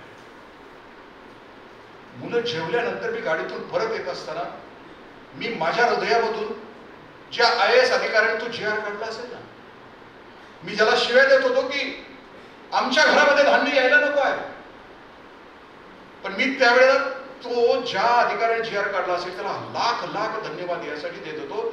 भले श्रीमंताच्या घरामध्ये 4 किलोचं धान्य गेलं तरी चालेल, पण निदान 4 घासाच्या अपेक्षेनं झोपडीचं लेकरू तरी यावं शाळेमध्ये, त्याच्या कानावर विद्येचे झंकार पडावेत. हे ज्यानं GR काढला असेल त्याला हृदयातून लाख लाख लाख दुआ दिली, कारण त्याला भारत समजला, त्याला भारत आणि इंडिया मधला फरक समजला. तो एक ताकदीचा अधिकारी असेल, म्हणजे अधिकारी म्हणून 2 ठिकाणी काम करतोय. आपण डिसिजन मेकिंग लेवलला काम करतो आणि इम्प्लिमेंटेशन लेवलला काम करतो. इम्प्लिमेंटेशन लेवलला काम करतो तेव्हा आपल्या हातामध्ये काहीच नसतं, फक्त राबवणं असतं, दुसरं काहीच नसतं. पण ज्यावेळेला आपण डिसिजन लेवलला काम करतो त्यावेळेला हा जो डिसिजन असेल की शेवटच्या झोपडीपर्यंत ज्ञानाचा प्रकाश पोहोचला पाहिजे, आणि झोपडीपर्यंत ज्ञानाचा प्रकाश पोहोचत नाही कारण त्या घरातल्या लेकरांच्या पोटांची खळगी तशीच आहेत, उपवाशी आहेत. इथे देवकीचा पाना दुधाने जळाला, त्या दुधाने जळालेला पाना ज्या घरामध्ये आहे ना, त्या घरामध्ये सुद्धा ते सरस्वती देवीच्या वेणेचा झंकार पोहोचला पाहिजे, हिच्या अधिकाऱ्याने लिहिला असेल. दिदी आणि दादा, तुम्ही अधिकारी म्हणून काम करताना मी ज्या वेळेला म्हणतो ना की आपल्याला शेवटच्या, कारण अखंड आयुष्यभर दुआ काम आती है, दवा काम नहीं आते. PR पर्सनल रिलेशन, मी दुसऱ्या गोष्टीवर येतो की GR घेत असताना PR पर्सनल आणि public relation, GR government resolution विषयी मी आपल्याशी बोलतो. पर्सनल रिलेशन्स मध्ये आणि पब्लिक रिलेशन मध्ये सगळ्यात उत्कृष्ट, सगळ्यात अधिकारी या नात्यानं यश संपादन करण्यासाठी असं म्हटलं जातं की तुमचं कम्युनिकेशन स्किल कसे आहे. सरकारी नोकरी करत असताना सगळ्यात त्याचा संवाद साधण्याची गोष्ट कशी आहे.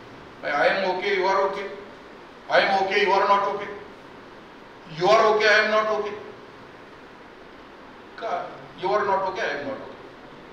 आम्हाला शिकवण्यात आलं की प्रत्येक संवाद अधिकाऱ्याचा हा विन-विन सिच्युएशन मध्ये संपला पाहिजे. तूही जिंकला, मीही जिंकतो. सांगून बघतो, बघून सांगतो. म्हणजे हे सूत्र जरी खरं असलं या दोन्ही गोष्टीमध्ये, तरी तसं न वापरता जितका न्याय देता येईल तितक्या गोष्टींना आपल्याला न्याय द्यायचा. आम्ही ज्या बॉस नंतर आता मी ज्या कर्मचाऱ्यांच्या सोबत काम करतो, कर्मचारी किंवा सगळेच म्हणून आपण, तुम्ही आम्ही सगळेजण 4 कॅटेगरीमध्ये मोडतो. फोर्थ, सगळ्यात चौथा क्लास जो आहे माणसाच्या आयुष्यामध्ये, तो कर्मचाऱ्यामध्ये सुद्धा असू शकतो आणि अगदी अधिकाऱ्यांच्या मध्ये सुद्धा असू शकतो. 4 नंबरचा जो भाग आहे तो अपयशी माणसांचा आहे. म्हणजे यशानंतर आपण म्हणतो, आता यशाकडे निघालो आपण, तर अपयशी माणसांचं जगणं कसं असतं, ते जगतं येतंय जन्माला, पण शेवटपर्यंत त्याला कळत नाही की मी का जन्माला आलोय आणि मला कसं जगायचं. दोन्ही प्रश्नाचं उत्तर त्याच्याकडे नसतं. की येतंय ऑफिसला 10 वाजता येतंय, बसतंय, याला 12:30 वाजता याच्या काही पेशींना अशी गती मिळते चहाची.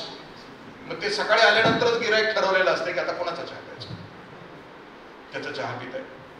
पुन्हा 1:30 वाजता पुन्हा दुसऱ्या पेशीला गती येते, डबा आणलेला असतो बायकोचा, बायको नाही खाल्ला तर पुन्हा संध्याकाळी समोसे, त्याच्यापेक्षा खाऊनच टाका, दुपारी जेवण, पुन्हा 4, 4:30 वाजता पुन्हा पेशी चहाच्या. 5:45 वाजता हे गटोळ बांधतंय सगळं आणि असं बॉसच्या केबिनकडे बघतोय, जातंय का थांबतोय. 5:45च्या पुढे जर बॉस थांबला तर मेला, त्यानं शिव्याच खाल्ल्या, जरा निबार शिव्या. ज्याला ऑफिसमध्ये जायची पण गडबड आहे, सकाळी घरातनं उठलं की म्हणते ऑफिसला जायचं, ऑफिसला जायचं, ऑफिसला जायचं, आणि संध्याकाळी 5:30 नंतर घरी जायचंय, घरी जायचंय, घरी जायचंय. ऑफिसला जाताना गडबड, घरी जाताना गडबड, घरात उजेड नाही, ऑफिसमध्ये उजेड नाही. म्हणजे हे जे नुसतं सरकत असतंय आयुष्य, सुबह हो गई, शाम हो गई, जिंदगी यू ही तबाह हो गई, ह्या गोष्टीनं जे जगतंय ना त्याला म्हणायचं की अयशस्वी माणूस. येतंय, जगतंय, मरतंय. कुणाचं प्रमोशन मिळालं की हे जाते, त्याचा हातात हात घेतंय, म्हणतंय अभिनंदन, पण पोटात म्हणतंय लायकी नसताना प्रमोशन झालं. कोण सस्पेंड झालं तर जातंय, हातात हात घेतंय, वाईट झालं तुमचं म्हणते, आणि पोटात म्हणत असते झालं ते बरं झालं. हे अपयशी माणसाचं लक्षण आहे. कुणाविषयी कधीच चांगला उद्गार याच्या मनामध्ये नसतो. डुप्लिकेट अपयशी माणसं, पुढची डुप्लिकेट अपयशी, याच्यापेक्षा वरची कॅटेगरी असते. मग ह्याला कळतं की बाबा चांगलं वागलं की चांगलं होतं, वाईट वागलं की वाईट होतं, ह्याला सगळं कळतं, पण ह्याचं एक निर्धारच केलेला असतो यानं की चांगलं वागायचं. म्हणजे महाराष्ट्रामध्ये एक मन कायम आहे की कीर्तनानं माणसं सुधारत नाहीत आणि तमाशानं बिघडत नाही. खूप श्रद्धा असते या वाक्यांच्यावर याची. म्हणजे जसं की सुरेश भटांचं वाक्य, बोलून पाषाणाची दुनिया बदलली नाही, बहर इथे शब्दांचे मी नुसतेच उधळले होते. पाषाणाची दुनिया बदलत नाही, त्या कॅटेगरीतलं हे अपयशी, डुप्लिकेट अपयशी. मग ह्याला चांगलं माहीत असतं पण हे चांगलं वागत. मी आता शेती करतो गेले 5-6 वर्ष. ते भांगलायला बायका येतात, मी कधी कधी उभा राहतो त्यांच्या मागे. एखादी बाई कामसू असते, सर पात काढत पुढे येते, ती पुढे गेली की मागची जी आहे का नाही ती मावशी, ती तिला असं दगड मारते, तिला म्हणते तुझा काय पुतळा बांधायचा का. जी मागची जी आहे ही डुप्लिकेट अपयशी माणसं स्वतःही काम करत नाहीत आणि दुसऱ्यालाही करू देत नाहीत. चांगल्याचं चांगलं होतं त्याला माहित आहे, पण हे करायची त्यांची इच्छा नसते. नंबर 3, त्याच्या पुढचं डुप्लिकेट यशस्वी माणसं. डुप्लिकेट यशस्वी माणसं यांचं ब्रीदवाक्य असतं, नाहीतर म्हणायचं नाही आणि करायचं तर नाही. खूप हुशार असतात माणसं, वरिष्ठांच्या पुढं पुढं करणारे असतात. वरिष्ठ आले की पहिल्यांदा दार उघडणारी, सगळी माहिती त्यांना लीड करणारी, पुढं पुढं करून नुसती डुप्लिकेट चमकोगिरी करणारे असतात, डुप्लिकेट असतात. मी कधीतरी अधिकारी असताना नोट्स आहेत ना, ते नोट्स काढण्यासाठी यायचे दुसरे अधिकारी, मी काय सांगतोय ते लिहून घ्यायला. मला खूप वाईट वाटायचं की अरे तुम्ही लाखो पोरांच्यातून तुमची निवड झाली आणि तुमच्या बॉसची 4 गोष्टी तुम्हाला लक्षात ठेवता येत नाही. मग ते बॉस सांगायला लागले ना, ते असं लिहून घेते, ती म्हणत असते yes sir, yes sir, yes sir, आणि आठवड्यानंतर त्याचा जर आढावा घेतला तर ते म्हणते no sir, no sir, no sir. Duplicate यशस्वी माणसं असतात, त्यांचं ब्रीदवाक्य असतं नाहीतर म्हणायचं नाही आणि करायचं तर नाही. या प्रवृत्तीचं ते माणूस असतं. आणि यशस्वी, आता मी आपल्याला यशाविषयी बोलतो आहे, यशाविषयी एकच गोष्ट बोलली जाते की हे कायम जबाबदारीच्या बाजूला असतात, हे कायम कर्तव्याच्या बाजूला असतात, हे कायम विजयाच्या बाजूला असतात, हे कायम सकारात्मक असतात आणि यांच्या आयुष्याचं ब्रीद वाक्य असतं yes I can, yes I can. कुठलीही जबाबदारी कधीही कोणत्याही क्षणी तुम्ही माझ्यावर टाका, त्या गोष्टीसाठी मी तयार असेल. तुम्ही कदाचित माझं ते व्हॉट्सअप युनिव्हर्सिटीवर येत असलेलं माझं दरवर्षीचं ते माझं हे बघत असाल 15 सप्टेंबरला वगैरे. मी त्याच्याविषयी हिरोजी इंदलकरांची कहाणी सांगितली, तेच तुम्ही सगळ्यांनी ऐकलं असेल. म्हणजे येस आय कॅन शब्दाचा अर्थ काय की अरेबियन कंट्रीज मधून तिकडून सिद्धी यायचे आणि कोकणामध्ये हल्ला करायचे, कोकणातले स्त्रिया पळवून यायचे. शिवछत्रपतींनी ठरवलं की कोकणात एक किल्ला बांधायचा आणि तिथून संरक्षण करायचं. त्यावेळेला महाराष्ट्राचे चीफ इंजिनियर होते हिरोजी इंदुलकर. त्यांना सांगितलं महाराजांनी सागरी किल्ला बांधायला. किल्ला बांधत असताना महाराजांना आग्र्याला जावं लागलं. मार्च एंड होता, ग्रँड लॅब्स झाली, संपली, जेवढी दिली होती तेवढी. हिरोजी इंदुलकरांनी स्वतःची इस्टेट गहाण टाकली आणि तो सागरी किल्ला बांधून पूर्ण केला. आणि परत आल्यानंतर किल्ला बघितला. किल्ला बघितल्यानंतर महाराजांनी इंदुलकरांचं कौतुक केलं आणि इंदुलकरांना प्रश्न विचारला की इंदुलकर काय देऊ का, चांगलं पोस्टिंग, बदली चांगल्या ठिकाणी देऊ का, प्रमोशन देऊ का, इन्क्रिमेंट देऊ का. ते रक्तच तसं नव्हतं ना. हिरोजी इंदुलकर असं म्हणतात महाराजांना की महाराज तुम्ही स्वराज्याची राजधानी बदलणार आहात, त्या राजधानीचं काम मला द्या, बांधण्याचं काम द्या. राजगडावरून राज्यकारभार करत होते. राजाने निर्णय बदलला आणि रायगडावरून राज्यकारभार करायचं ठरवलं आणि हिरोजी इंदुलकरांना बोलवलं आणि इंदुलकरांना रायगड बांधायला सुरुवात केली. रायगड बांधून पूर्ण झाला. मगाशी दिदीने सांगितली इंजिनियर आता काहीतरी सिव्हिल इंजिनियर्स वगैरे आहेत, MES ला किंवा UPSCचे त्याला बसणार आहे, ते लेकर बसणार आहे. आता ह्याच्यात सर्वसाधारणपणे बांधकाम खात्याचं काम कसं चाललेलं असतं, खाली शाखा अभियंता असतो, मध्ये डेप्युटी इंजिनियर असतं, वर एक्झिक्युटिव्ह इंजिनियर असतं. आणि मग शाखा अभियंत्याचं काम असतं की हे जरा समजा आहे ही इमारत बांधली तर याचा जो आराखडा असेल त्याप्रमाणे त्याची MB करणं, मेजरमेंट बुक असतं. त्या मेजरमेंट बुक मध्ये काय लिहायचं की ह्या हॉलमध्ये सल्ला किती वापरला, सिमेंट किती वापरलं, वाळू किती वापरली, ते MB मध्ये लिहायचं. मग तो शाखा अभियंत्याने लिहिलं की त्याच्यावर डेप्युटी इंजिनियरची सही होते, कोंबडा होतो.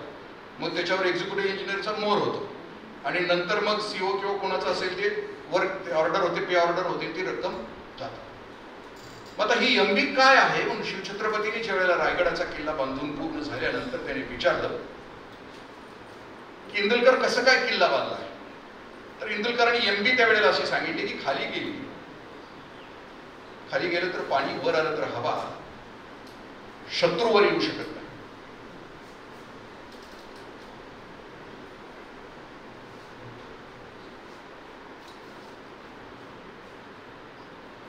एक दिवशीची संध्याकाळ, रात्री 6ला किल्ले बंद व्हायचे.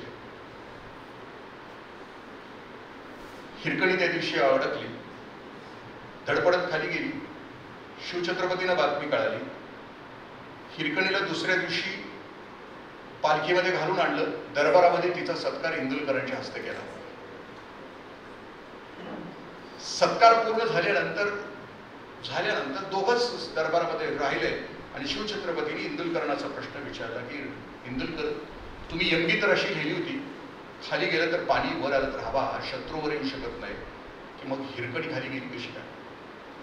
त्यावेळी इंदुलकरांनी मान खाली घातली आणि ते असं म्हणतात राजांना, राजे महाराष्ट्रातली आई आहे, आपल्या लेकरासाठी कोणतंही कसं करू शकते. ती खाली गेली.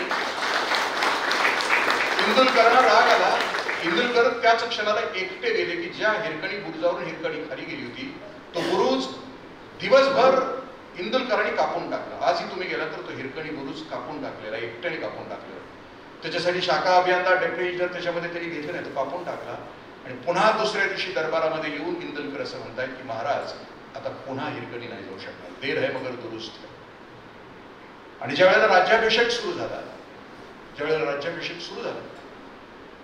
तेव्हा महाराज प्रत्येकाला विचारत होते, प्रत्येकाला त्याच्या जगण्यानुसार त्याच्या सन्मानानुसार प्रत्येकाचा सन्मान ते करत होते. सन्मान असा होता की कुणाला घोडा, कुणाला ढाल, कुणाला तलवार. आणि इंदुलकर कोपऱ्यात उभे होते. इंदुलकरनं विचारलं की इंदुलकर काय देऊ का, आणखी घोडा, तलवार? इंदुलकरांनी काहीच मागितलं नाही. राज्याभिषेक संपला आणि यांची महाराजांची मिरवणूक जगदीश्वराच्या मंदिरात गेली आणि मंदिरातून पूर्वेच्या दरवाज्यातून महाराज बाहेर पडले आणि तिथे इंदुलकर उभे होते. इंदुलकरांच्या हातामध्ये एक दगड होता आणि आता इंदुलकर म्हणतात की महाराज मला हा दगड इथं लावण्याची परवानगी द्या. महाराष्ट्रामध्ये 3 पायरीचे दगड आहेत. 2 पायरीचे दगड आहेत, ते 2 पंढरीला आहेत. पंढरीला पहिली पायरी आहे ती माझ्या चोखोबांची. पंढरीच्या पांडुरंगाचं दर्शन जर मला हवं असेल तर चोखोबांची पायरी आम्हाला असं सांगते की भाव शुद्ध करा. नदी डोंगा परी नीर नाही डोंगा, काय भोललासी वरलिया रंगा. उस डोंगा परी रस नाही डोंगा, काय भोललासी वरलिया रंगा. चोखा डोंगा परी भाव नाही डोंगा, काय भोललासी वरलिया रंगा. पांडुरंग म्हणतो की आधी भाव शुद्ध कर, मग दुसरी पायरी लागते भक्तीची. दुसरी पायरी लागते पंढरीच्या पांडुरंगाच्या दर्शनाला जायच्या अगोदर ती नामदेवरायांची पायरी आहे. आणि नामदेवरायांच्या पायरीवर नामदेवराय असं म्हणतात की वैकुंठासी आम्हा नको धाडू हरसी, वासुदेव चरणाजवळी सगळं.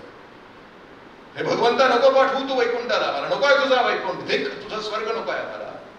मला तुझ्या पायाचा दगड करून टाक. यासाठी दगड कर की महाराष्ट्रातून भारतातून लाखो वैष्णव येतील आणि त्यांच्या पायीची धूळ माझ्या मस्तकावर पडेल.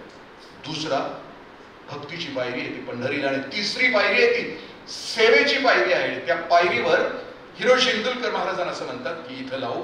आणि त्या पायरीवर दिदी आणि दादानो आजही एक वाक्य परमनंट कोरलेलं आहे, सेवेचे ठाई तत्पर हिरोजी इंदुलकर. महाराज रात्री 12 वाजता बोलवा. टीए असू दे नसू दे, गाडी असू दे नसू दे, लाल दिवा असू दे नसू दे, स्वराज्यासाठी रात्री 12 वाजता बोलवाल तर मी तुमच्यासाठी रात्रंदिवस, स्वराज्याच्या हितासाठी मी रात्रंदिवस कार्याला तयार आहे. यश आणि आनंद या शब्दाचा अर्थ इतकाच आहे की माझं जगणं, मी मगाशी सांगितलं, क्षणाक्षणाला वाहत निघालंय. मी मागच्या वेळेलाही कर्मवीरांच्या विषयी बोलत होतो आणि ते उदाहरण यासाठी मी आपल्याशी बोलतो आहे की जगण्याचा आनंद काय असतो की आयुष्याच्या शेवटच्या क्षणापर्यंत अनेकांच्या हिताचा विचार. कारण आयुष्याचा हित वे ऑफ, म्हणजे असं म्हटलं जातं की जीवन यथार्थ, कृतार्थ आणि आनंदी झाले ठरवतं कशावरून की माणसाच्या जीवनाला वे ऑफ लाईफ आहे का, माणसाच्या जीवनाला वे ऑफ थिंकिंग आहे का, माणसाच्या जीवनाला वे ऑफ वर्शिप आहे का. मी माझ्या आयुष्यामध्ये माझं मास्टर सेंटेन्स ठरवलंय का एखादा की मी या 3.5 हाताच्या देहामध्ये जोपर्यंत चैतन्यानं रसरसलोय तोपर्यंत माझ्या आयुष्याचं मास्टर सेंटेन्स काय. तथागत बुद्धाला विचारलं मास्टर सेंटेन्स, ते सांगतील की अत्तदीप भव. ज्ञानेश्वर माऊलीनं त्यांच्या आयुष्याचं मास्टर सेंटेन्स विचारलं तर ते सांगतील की अवघाची संसार सुखाचा करीन आनंद भरीन तिन्ही लोक. म्हणजे त्यांना माहित होतं की 16 वर्षाचं बाळ, त्याच्या आयुष्याचं ब्रीद वाक्य आहे अवघाची संसार सुखाचा करीन आनंद भरीन तिन्ही. नामदेवरायानं त्यांच्या आयुष्याचं मास्टर सेंटेन्स विचारलं की तुमच्या आयुष्याचं मास्टर सेंटेन्स काय. ज्ञानदीप लावू शकी नाचू कीर्तनाचे रंगे. मला जे ज्ञान मिळालं आहे त्या ज्ञानानं मी अवघ्यांच्या आयुष्यामध्ये बदल करेन. विवेकानंदाला विचारलं की तुमच्या आयुष्याचं ब्रीद वाक्य काय. आत्मनो मोक्षार्थ जगत हितायच. म्हणजे मी आत्मस्वरूपाला पोहोचेनच, मी कैवल्याची प्राप्ती करेनच, पण 24 तास मी कैवल्याच्या प्राप्तीमध्ये राहू शकणार नाही. उरलेल्या वेळामध्ये मी रुग्ण नारायण देवो भव आणि दरिद्री नारायण देवो भव. ते त्यांच्या आयुष्याचं मास्टर सेंटेन्स होतं. आम्हाला ठरवायला लागेल ना माझ्या आयुष्याचं मास्टर सेंटेन्स काय. अवघाची संसार एकट्याचाच करीन, बाकीच्यांची वाटच लागीन, माझ्या आयुष्याचं ते करीन. या 3.5 हाताच्या देहामध्ये राहून अखंड आयुष्याचा प्रवास करत असताना हे 1-1.5 तासाचं व्याख्यान सुद्धा नीट एकाग्रतेनं ऐकता नाही आलं तर आयुष्यामध्ये एकाग्रता संपादन करून अवघ्यांचं आयुष्य आम्ही सुखी कसं करू शकतो. म्हणजे निदान 1-1.5 तासाचं कुणाचं काय व्याख्यान असताना शेजारच्याशी चर्चा न करता एकाग्रतेनं आपण ऐकू शकलो तरच आम्ही हे सगळ्या गोष्टी करू शकतो ना आमच्या आयुष्यात. म्हणजे आमचं master sentence way of life कोणता आहे. दुसरी गोष्ट वे ऑफ थिंकिंग, विचार करण्याचा मार्ग कोणता आहे. आणि द लास्ट मी मगाशी म्हटलं की आयुष्याचा यशाचा महोत्सव साजरा करत असताना आयुष्याचा एंड म्हणजे सगळं जगून गेल्यानंतर शेवटच्या श्वासात म्हणजे बाबा बोरकरांची लावण्य रेखा नावाची कविता आहे. त्या लावण्य रेखा कवितेमध्ये माणसाचं व्यक्तिमत्व कसं असावं त्याच्याविषयी खूप सुंदर, बाबू म्हणजे खरं तर खूप दृष्टा कवी आहे. ते सांगतात संपूर्ण व्यक्तिमत्वाविषयी, तेच चेहरे देखणे जे प्रांजळाचे आरसे, गोरटे की सावळे मोल नाही फारसे. चेहरे देखणे कोणते आहेत? नाक बाकदार आहे, गोरा आहे नाही ना. बाबा म्हणतात की तेच चेहरे देखणे जे प्रांजळाचे आरसे, जे प्रांजळ आहे. सकाळपासून संध्याकाळपर्यंत चेहरा बदलत नाही. आईजवळ चेहरा एक, बापाजवळ एक, प्रेयसीजवळ एक, प्रियकराजवळ एक, बॉस जवळ एक, कर्मचाऱ्यांच्या जवळ एक. आम्ही अधिकारी झालो की कनिष्ठांच्या पुढे आम्ही मगरूर असतो आणि वरिष्ठांच्या पुढे आम्ही लाचार असतो. तोच अधिकारी देखना की ज्याचे दोन्ही गाल कनिष्ठांच्या समोर सुद्धा आणि वरिष्ठांच्या समोर सुद्धा हसत असतात, तो अधिकारी देखना. लाचार आणि मगरूर ही तर हिंकसपणाची लक्षणं आहेत. माझ्यावर प्रभाव कोणाचा पडायला काय हरकत नाही. ते माझे कनिष्ठ आहेत म्हणून मी मगरूर आणि ते माझे वरिष्ठ आहेत म्हणून मी लाचार. मी कायम जसा आहे तसाच. माझा चेहरा एक चेहरे पे काही चेहरे लगा लेते हैं. तसं नाही ना मला जगायचं. वे ऑफ एंड होत असताना, आमच्या आयुष्याचा एंड होत असताना आमच्याविषयी लोकांनी काहीतरी चांगलं, म्हणजे मी फक्त अण्णांच्या विषयी बोलतो, आयुष्याचा हित आणि महोत्सव साजरा करत असताना मी अण्णांच्या बरोबर शिकलो. मगाच्या महाराजींच्या प्रश्नाचं उत्तर होतं की मी बाहेर का पडलो. एकतर 25 वर्ष झाली होती आणि मला वाटत होतं की याच्यापेक्षा आणखी मी या यंत्रणेमध्ये इम्प्लिमेंटेशन अथॉरिटीमध्ये आहे आणि मी IAS झालो तरी आणखीन काही जास्त या प्रशासनामध्ये करू शकणार नाही. कारण त्यावेळेला मी TN शेषन सरांचं एक पुस्तक वाचलं होतं. त्या पुस्तकामध्ये शेवटचा पॅरेग्राफ आहे TN शेषन सरांचा की मी IAS झालो काय आणि मला पृथ्वी आणि आकाश एक वाटायला लागलं. आता मला वाटलं की मी काहीतरी बदल करेन. ज्या माणसानं अख्ख्या निवडणूक व्यवस्थेमध्ये बदल केला तो माणूस आपल्या आत्मचरित्रामध्ये लिहितो आहे IAS ही 3 अक्षरं माझ्या आयुष्यामध्ये आली काय आणि मी खूप काहीतरी करेन असं वाटलं या देशासाठी. पण मी IAS झाल्यानंतर सुद्धा या देशामध्ये कुठलंही परिवर्तन करू शकलो नाही. आणि मी IAS या शब्दाविषयी इंडियन ॲडमिनिस्ट्रेटिव्ह सर्व्हिस असं नाही म्हणणार, तर मी असं म्हणेन की I am sorry इतकंच म्हणेन. आणि म्हणून मी या नोकरीला लागलो. आणि मग लक्षात येते की नाही ना, आपण एका जिल्ह्याला काम करू शकतो. मीटिंग, ईटिंग, वेटिंग हा आयुष्याचा एक रुटीनचा भाग बनून जातो. पण त्याच्याही पलीकडचे खूप सुंदर, म्हणजे 8-10 तासामध्ये काम करत असताना त्याच्या पलीकडचं एक छान आयुष्य जगता येईल. माझे वडील अण्णांच्या सोबत होते. रे शिक्षण संस्थेच्या स्थापनेमध्ये मूळ जे ट्रस्टी आहेत त्या ट्रस्टीमध्ये उपाध्यक्ष म्हणून माझे चुलते हयातभर होते. माझ्या वडिलांनी आणि चुलतेने रे शिक्षण संस्थेला 72 एकर जमीन दान दिली. मी त्या घरामध्ये जन्माला आलो की कर्मवीर अण्णा माझ्या वडिलांच्या लग्नाला उपस्थित होते. माझे आजोबा कोल्हापूरचे खानविलकर. माझ्या चुलत्याने त्यावेळेला आजोबांना लिहिलं होतं की कर्मवीरांना लग्नाला येणार आहेत माझ्या भावाच्या, म्हणजे माझ्या वडिलांच्या लग्नाला येणार आहेत. आणि तुम्ही जो हुंडा देणार आहे 8,000 रुपये, तो नुसतं तसाच देऊ नका, चांदीची नाणी घेऊन या. मी तसाच्या तसा हुंडा मी अण्णांना देणार आहे. 8,000. माझे आजोबांनी 8,000 चांदीची नाणी पिशवीतून आणली. लग्न संपलं, शेवटची अक्षता संपली. माझी आई आणि वडील लग्न झाल्यानंतर उभे राहिले. अण्णांनी समोर घोंगडं टाकलं आणि माझ्या चुलत्यानी ही 8,000 नाणी अशी ओतली अण्णांच्या घोंगड्यावर आणि त्याच क्षणाला 72 एकर जमिनीचा 7 अण्णांच्या रे शिक्षण संस्थेसाठी दान दिला. 1945 त्या घरात माझा जन्म झाला. ज्या घरात लहानपणापासून सगळ्या जाती धर्माच्या लेकरांच्या बरोबर मी जेवलो. जन्मापासून माझ्या घरामध्ये कोणती जात धर्म पंथ कधी पाळला गेला नाही. माणुसकी हा एकच जात आणि धर्म होता. माझे वडील वारकरी संप्रदायामध्ये शेवटपर्यंत होते. मुखी नाम हाती मोक्ष ऐशी साक्ष जयांची त्याच्या घरामध्ये आलं. मी ज्या वेळेला वारसदार म्हणून त्यांचं काम करतो त्यावेळेला लक्षात येते की अजून खूप, म्हणजे त्यांनी तर आभाळ मला विचारलं जायचं की तू का नाही पैसा खात. त्यावेळेला मी एकच उत्तर द्यायचो की ज्याच्या बापानं 72 एकर जमीन गोरगरिबांची लेकरं शिकावीत, त्यांच्या घरामध्ये ज्योत प्रज्वलित व्हावी, त्यांच्या झोपडीमध्ये दिवा लागावा, यासाठी ज्याच्या बापानं करोडो रुपयाची जमीन अण्णांच्या पदरात टाकली, त्याचं लेकरू आमचं काय आहे का नाही म्हणून भीक मागताना त्यांच्या आत्म्याच्या तिरगाण्या होतील ना. सत्व आणि तत्व असताना ते असं खाली पाझरत येत असतं. आणि म्हणून तर नाही ना लाज मी आयुष्यभरामध्ये विकला नाही जाणार. माझं जमीन, माझा आत्मा मी नाही विकणार.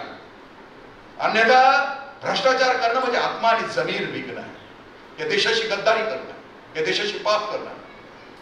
मी ज्यावेळेला विचार करतो की देश स्वतंत्र झाला त्यावेळेला माझ्या सुभाषचंद्र बोस कोलालंपूरमध्ये त्यांचं भाषण होतं कोलालंपूरमध्ये. आणि भाषण झाल्यानंतर ते मागायचे मला आझाद हिंद सेनेसाठी पैसे द्या. कोलालंपूरच्या सभेनंतर शेकडो माणसं बाबूजींच्या हातामध्ये पैसे देत होते. एक आंध्र प्रदेश मधली 80-85 वर्षाची आजी, ती कोलालंपूर मध्ये रबराच्या मळ्यात काम करणारी, तिचा कालच पगार झाला होता. ती त्या लाईन मध्ये उभी होती. बाबूजींच्या शेजारी गुरुबख्शसिंग धिल्ला, प्रेम सहगल उभे होते. शाहनवाज खान, बाबूजींचे 3 सेनापती शेजारी उभे होते. आणि आता हे तिघजण विचार करत होते की बाबूजी या आजीचे पैसे घेणार का, कारण रबराच्या मळ्यातला कालच पगार झालाय. आणि आता तिने ते 3 रुपये दिले तर 8 दिवस तिची चूल नाही पेटणार. आणि ती त्या लाईन मध्ये उभी आहे बाबूजींच्या हातामध्ये पैसे देण्यासाठी. ती पुढे सरकते आहे, ती बाबूजींच्या जवळ येते. बाबूजींच्या लक्षात आलं की हिचे पैसे नको आहे. बाबूजीने तिचे पैसे तिच्या हातात असेच ठेवले. बाबूजीने तिचा हात घेतला, आपल्या माथ्यावर ठेवला, म्हणजे आजी नको तुझे पैसे, तुला फक्त आशीर्वाद दे. आजीनं जबरदस्तीनं बाबूजींच्या हातामध्ये पैसे दिले. म्हणजे घे लेकरा, लय गॉड काम करतेस, देश स्वतंत्र होईल. आंध्र प्रदेश मधून इथं पोटाची खळगी भरायला आलो. देश स्वतंत्र झाल्यानंतर निदान आमची लेकरं बाळ तरी त्या भारतामध्ये सुखाने राहतील ना. घे पैसे, कर चले हम विदा, जान और तन साथियों, अब तुम्हारे हवाले वतन साथियों. दिला त्यांनी, तो का दिला असेल? बाबूजींच्यासाठी सुरेंद्र दत्त पाल नावाच्या माणसानं कलकत्त्यामधला आपला वाडा विकला. बाबूजींच्यासाठी पैसे पाठवले. भारतभर हिंडला, आझाद हिंद सेनेसाठी पैसे पाठवले. आणि दिल्लीमध्ये 1959-60 साली तो दिल्लीवर लावारिस म्हणून समजला. योगी अरविंदांना सोडवायचं होतं. अरविंदांची बहीण अरविंदांना सोडवण्यासाठी 1 लाख रुपये लागणार होते. ती पैसे गोळा करत होती कलकत्त्यामधून. गंगा काठच्या एका भिकाऱ्याच्या कानावर गेलं की एका देशभक्ताला सोडवायचं आणि लाख रुपये हवेत. त्या भिकाऱ्याला हात नव्हते, पाय नव्हते, नुसतं धड होतं म्हणून. तो सकाळपासून त्या गंगा किनाऱ्यावर, त्या घाटावर भीक मागत होता दिवसभर. संध्याकाळपर्यंत त्याच्या थाटलीमध्ये 1 रुपया जमला. तो 1 रुपया घेऊन अरविंदांच्या दाराशी आला. अरविंदांच्या बहिणीला तो हाक मारतो, दीदी बाहेर आव. गंगाकाठचा भिकारी असं म्हणतो की दीदी, देशभक्ताला सोडवायचं आहे. मी भिकारी आहे, माझ्याकडे पैसे नाहीत, पण मी सकाळपासून भीक मागितली, पोटामध्ये अन्नाचा कण नाही, पाण्याचा थेंब नाही, फक्त 1 रुपया जमलाय, घेशील का एवढं? अरविंदांच्या बहिणीनं चरित्रामध्ये लिहिलंय, मी माझ्या हातातली झोळी फेकून दिली. त्या भिकाऱ्याला मी घट्ट मिठी मारली आणि त्याला सांगितलं की बाबा, तुझ्यासारखी माणसं आहेत, देश स्वतंत्र होईल. मी ज्या वेळेला भ्रष्टाचार करण्याचा विचार येतो त्यावेळेला मी ह्या गोष्टी ज्या वेळेला तरुणांच्या समोर सांगतो त्यावेळेला माझ्या लक्षात येतं की का सुरेंद्र दत्त पालनं आपला वाडा विकला, का त्या 85-86 वर्षाच्या त्या आजीनं आपला 3 दिवसात आपल्या आठवड्याचा पगार बाबूजींच्या हातात दिला, का त्या गंगाकाठच्या भिकाऱ्यानं दिवसभर राबून पोटामध्ये अन्नाचं थेंब नाही, अन्नाचं कण नाही, पाण्याचं थेंब नाही, का तो 1 रुपया दिला? बाय. आणि मग लक्षात येईल की मी जर घेतला पैसा, भ्रष्टाचार केला, तर मी त्या लोकांशी गद्दारी केली. त्यांचे आशीर्वाद माझ्यासोबत कधीच असणार नाहीत. ज्यांनी अख्खं उभं आयुष्य एक स्वप्न बघितलं की देश स्वतंत्र झाल्यानंतर आमच्या हातात, आमच्या ताब्यात दिल्यानंतर या देशातली लोक सुखी होतील, संपन्न होतील, यथार्थ होतील आणि यशस्वी होतील, ते स्वप्न त्यांनी बघितलं. आज आमची 3री पिढी आहे आणि 3ऱ्या पिढीनं आपल्या आयुष्याचा आनंदाचा महोत्सव साजरा करणं. आम्ही त्या लोकांचे वारसदार आहोत की ज्यांनी या देशाशी कधी बेईमानी केली नाही, ज्यांनी या देशाशी कधी गद्दारी केली नाही. आम्ही ज्या वेळेला तो हेतू ठेवून या प्रशासनामध्ये येऊ त्यावेळेला आमच्यासाठी तो आनंद असेल. अविनाश धर्माधिकारी सरांच्या एका पुस्तकामध्ये एक छोटीशी कविता आहे, नको दालवत्ती नको झुलायास दारात हत्ती, हवी मस्त उन्मत्त निर्माण शक्ती. तू ज्या वेळेला अधिकारी होशील ना, नको झुलायास दारात, नको लाल दिवाची गाडी, नको तुझं काय मला, नको घोडा गाडी, हवी फक्त उन्मत्त निर्माण शक्ती. निसर्गानं मला जी बुद्धिमत्ता आणि सामर्थ्य दिलंय, त्या सामर्थ्यानं आणि बुद्धिमत्तेनं अवघड मरायच्या अगोदर मी सुखी करून मारणार आहे. ही एक हवी मस्त उन्मत्त निर्माण शक्ती, अशी जिगर उन्मत्त निर्माण शक्ती, तितक्या ताकदीनं ती जिगर घेऊन मी लढणार आहे. तो माझ्या आनंदाचा महोत्सव असतो. मग जो असतो ना, समारोप असतो ना, म्हणजे आम्ही वारसदार आहोत ना, वारसदाराचं काम कोणतं असतं? कर्मवीर अण्णा निघाले होते, मुंबईला निघाले होते, आणि त्यावेळेला बॅरिस्टर पी.सी. पाटील सर पुण्यामध्ये फर्ग्युसन कॉलेजमध्ये शिकत होते, हॉस्टेलला राहत होते. जाता जाता अण्णा हॉस्टेलमध्ये पोहोचले. दुपारची वेळ होती. Barrister PG. पाटील सर आणि इतर सगळेजण त्यावेळेला चित्रपटाला निघाले होते. लिओ टॉलस्टॉयचा वॉर अँड पीस नावाचा चित्रपट होता. तो न्यू हिंद थिएटरला होता. आताचं जे राहुल थिएटर आहे त्याचं पूर्वीचं नाव न्यू हिंद थिएटर. अण्णा दारात बघितल्यानंतर बॅरिस्टर पी.जी. पाटील सरांनी दरवाजा उघडला. अण्णा समोर. अण्णाने बॅरिस्टर पी.जी. पाटील सरांना विचारलं, अरे पांडवा, या वेळेला कुठं? बरं दुपारचं कुठं निघाला एवढा भेटून? पूर्वीची माणसं आपल्या आई वडिलांची नव्हे सगळ्यांशीच खरं बोलायची. ते म्हणले, अण्णा इथं न्यू हिंद थिएटरला लिओ टॉलस्टॉयचा चित्रपट लागलाय, वॉर अँड पीस. आम्ही सगळेच जण निघालो. आपल्यासारख्याच्या पुढातला बाल आणि आपण मॅटेरियल जाणार असतो. आपण तर बाल्यानंतर बाल विचारलं कुठे निघालो, आपण म्हटलं असतो एक्स्ट्रा पिरियड आहे. इतकं घसरून गेलं. अण्णा ते लिहित आहेत, कर्मवीर उपनिषद मध्ये लिहित आहेत बॅरिस्टर पी.जी. पाटील सर. अण्णा त्या बॅरिस्टर पी.जी. पाटील सर, पण मी येऊ का? Barrister PG. पाटील सर लिहितात, माझ्या मस्तकात जाळ झाला, अण्णा सिनेमा. पण मोठी माणसं खूप निरागस असतात, लहानांच्या बरोबर लहानासारखी, मोठ्यांच्या बरोबर मोठ्यासारखी. मग ते म्हणले की आम्ही निघालो फर्ग्युसन कॉलेजमधून, आमची वरात निघाली, विठू माझा लेकूरवाळा संगे भक्तांचा गाणा. अण्णा मोहर, अण्णांच्या मागे आम्ही सगळे. आम्ही एकदा त्या न्यू हिंद थिएटरच्या प्रांगणात आलो आणि ते पोस्टर होतं वॉर अँड पीस. पुण्याचं पब्लिक ते पोस्टर बघायचं विसरूनच गेलं, खरा हिरो बघायला लागले. अण्णा भारदस्त व्यक्तिमत्व, दाढी, शरीर भारदस्त, गोरगरिबांची पोरं शिकावीत म्हणून उन्हातानात रापलेला चेहरा, खरा हिरो ना.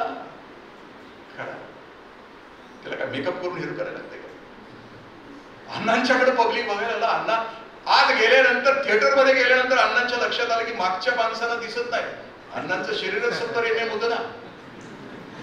अण्णा चटकन उठले आणि पाठीमागच्या बाकड्यावर, शेवटच्या बाकड्यावर जाऊन बसले. अण्णांची समज किती गहिरी होती बघा. 4थी 5वी पर्यंत शिकलेले अण्णा आपल्या अस्तित्वानं दुसऱ्याच्या अस्तित्वाला बाधा येते हे अण्णांना चटकन लक्षात आल्यानंतर अण्णा शेवटच्या बाकड्यावर गेले. आम्ही खूप विद्वानांच्या सभेमध्ये जातो, यांचे मोबाईल बंद होत नाहीत.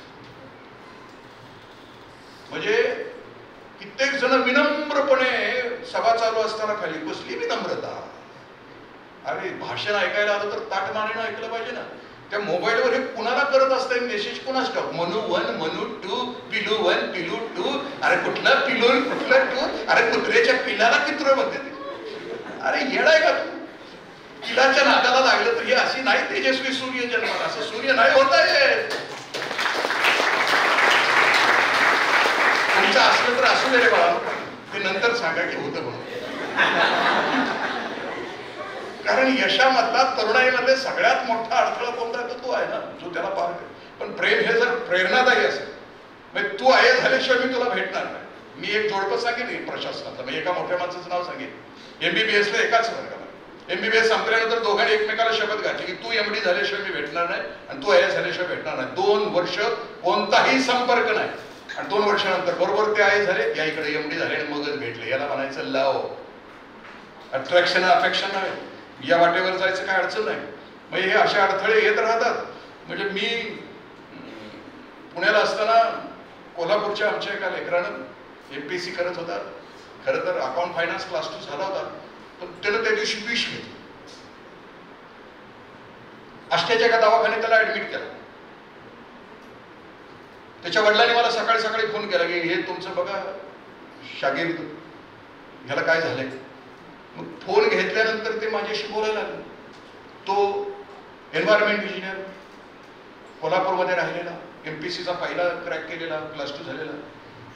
आणि ते मला म्हणायला लागले की तुम्हाला काय माहिती, म्हणजे त्यानं ते विष घेतलं होतं का, तर त्याची मैत्रीण रंकाळा तलावावर दुसऱ्याबरोबर कोणातरी भेळ खात होती आणि त्याला सहन झालं आणि त्यानं ते विष घेतलं. आणि विष घेतल्यानंतर विषामध्ये भेसळ असल्यामुळे ते मेलच नाही, सकाळी जागा झालं. कारण सगळ्याच गोष्टीत भेसळ आहे ना. एकदा ते मॉस्किटो नेट घ्यायला त्याच्यावरची ती चकती असते, त्याला काय म्हणायचं, वडी वडी वाच्या वरती असे ठेवायला, ती आणायला एक जण गेलं. ती म्हणजे ह्याच्यावर डास मरतेत का हे कॉईल घातल्यावर.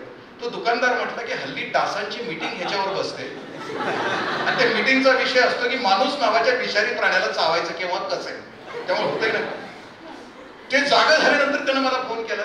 मग तो मला अर्धा तास पूर्ण लबेरियाच्या आहारी गेलेला माणूस तो मला म्हटला की काका तुम्हाला काय माहित आहे का प्रेम काय असतं. कारण दुर्दैवानं आमच्या कॉलेजला मुली नव्हत्या त्यामुळे झालं नाही आमचं प्रेम. पण तो आता मला लव गुरु माझा होऊन मला अर्धा तास भाषण देत होता. मी म्हणलं आता हे सांगायच्या पलीकडची केस आहे. संध्याकाळी त्याला समज आली, फार आली आणि संध्याकाळी मला म्हटलं की काका मला नाही दुरुस्त का. माझी सकाळला सलग 2 दिवस व्याख्यान होती. त्या गाड्याला घातला गाडीत, पुण्यापर्यंत आला आणि पुणे ते सटाणा गाणी अशी लावली की सगळी लव ब्रेकची गाणी. आणि मग इतका रडवला त्याला, इतका रडवला. 2 दिवस कंप्लीट काउन्सिलिंग. 1 वर्षात पुन्हा त्यानं क्रॅक केलं. आता मुंबईला तो एसीपी म्हणून काम करतो. सुबह का खुला शाम होता. म्हणजे जर कोणी असेल इथं तर त्याने विचार करा की धक्का बसला असेल, लौट के आजा, सुबह का शाम खुला लौट आहे. अण्णा आत गेले, अण्णा आत पोहोचले. शेवटच्या बाकड्यावर चित्रपट सुरू झाला. चित्रपटामध्ये एक सीन असा आला, अण्णा खूप कौतुकाने तो सिनेमा बघत होते. चित्रपटामध्ये लॉ अँड पीस मध्ये असं सीन होता की 2 सैन्य एकमेकाशी लढतात आणि लढत असताना ज्याच्या हातामध्ये झेंडा आहे अशा त्या सेना प्रमुखाच्या छातीमध्ये गोळ्या जातात आणि तो घोड्यावर तसाच आहे. सीन सुरू आहे. तो झेंडा सोडायला तयार नाही, कारण त्याला माहिती आहे की झेंडा पडला की राष्ट्र पडला. तो व्याकुळ घायाळ झाला, छातीमध्ये गोळ्या. म्हणजे त्यानं छाती एका हाताने पकडली, एका हाताने झेंडा पकडलाय. तो असा झुकलाय पण झेंडा सोडायला तयार नाही, कारण झेंड्याचं मोल आहे. पाहेपा ध्वजेचे चिरगुट राया जतन करीता कष्ट, असं ज्ञानोबरायांचं एक अभंग आहे. झेंडा म्हणजे एक बघितलं तर एक चिरगुट आहे, पण त्याचं जतन करण्यासाठी रक्ताची पाठ व्हावे लागतात. जसं मी मगाशी म्हटलं की तिरंगा आमच्या स्वाधीन करत असताना लाखो लोकांची कुर्बानी, लाखो कुटुंब उद्ध्वस्त झाली. त्यावेळेला आमचा देश स्वतंत्र झाला. झेंडा गेल्यानंतर अण्णा बघताय त्याच्या सैन्यातला दुसरा सेवक आला आणि त्यानं झेंडा हातामध्ये घेतला आणि ज्याच्या छातीमध्ये गोळ्या गेल्या होत्या तो कोसळला आणि तो मरून गेला. चित्रपट सुरू राहिला आणि अण्णा आणि बॅरिस्टर पी जी पाटील सरांचा हात हातामध्ये घेतला. न्यू हिंद थिएटरच्या पाठीमागं एक घटना घडत होती आणि अण्णा त्यावेळेला पी जी पाटील सरांना असं म्हणतात की पांडुरंगा बघितलं का कसा झेंडा हातात घेतला त्यानं. तसा माझ्या रय शिक्षण संस्थेचा झेंडा हातात घ्यायची. किती मी शिकला तर माघार येऊन गोरगरिबांच्या लेकरांना इंग्रजी शिकवशी. न्यू हिंद थिएटरच्या पाठीमागच्या बाकड्यावर आपल्या स्पिरिच्युअल फादरला बॅरिस्टर पी जी पाटील सरांनी वचन दिलं की होय अण्णा किती बी मोठा झालो तर माघार येईन आणि रय शिक्षण संस्थेमध्ये 1ही रुपया न घेता मी काम करेन.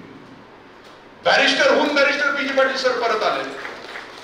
अखंड आयुष्यभर रय शिक्षण संस्थेमध्ये इंग्रजी शिकवलं, 1 रुपयाचा पगार न घेतला. इतकंच नाही की सुमतीताई अध्यक्ष झाल्या. कर्मवीर छाया नावाचा बंगला आहे, आपण कधी गेला मोनार्क हॉटेलच्या पाठीमागे साताऱ्यामध्ये कर्मवीर छाया नावाचा बंगला दोघांनी तो रय शिक्षण संस्थेमध्ये शिकणाऱ्या अनाथ पोरांच्यासाठी देऊन टाकला. जिवंत असताना काम केलंच. बॅरिस्टरकी होती, कुलगुरू होते शिवाजी विद्यापीठाचे. त्यांनी जर कायद्याच्या क्षेत्रामध्ये काम करायचं ठरवलं असतं तर भारताचे सरन्यायाधीश झाले असते. पण आपल्या स्पिरिच्युअल फादरला वचन दिलं होतं की होय अण्णा गोरगरिबांची लेकरं मी शिकवीन, परत येऊन शिकवीन. आयुष्याचा महोत्सव याच्यामध्ये सत्व आणि तत्व असावं लागतं. आणि जर झेंडा हातामध्ये घेतलाय तो झेंडा शेवटपर्यंत आपल्याला सोडायचा नसतो, टाकायचा नसतो. आणि तो न टाकता जर आपण जीवन जगलो तर प्रतिक्षण यशाचा आनंद आपल्यासोबत.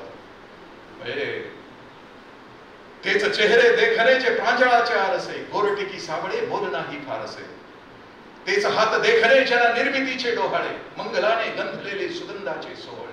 तीच पाऊले देखणी जी ध्यास पंथे चालती, वाळवंटातून ही स्वस्ती पद्मी रेखती.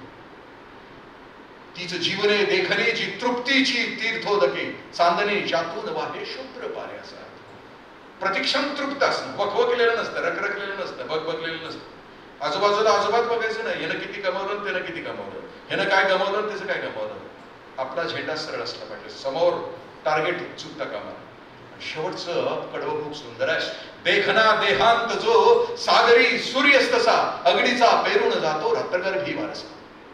बाबा असं म्हणतात की अखंड आयुष्य असं जगावं की निघून गेल्यानंतर लोकांच्या आठवणीमध्ये आपण असावं. सूर्यास्ताच्या वेळेला समुद्राच्या एका बाजूला आपण उभा असावं आणि सूर्य डुबून गेलेला असावा. सूर्य डुबून गेल्यानंतर सुद्धा त्या डुबून गेलेल्या सूर्याची प्रभा क्षितिजावर पसरलेली असावी. देखना देहांत जो सागरी सूर्यस्तसा, अग्नीचा पेरून जातो रात्रगर्भी वारसा.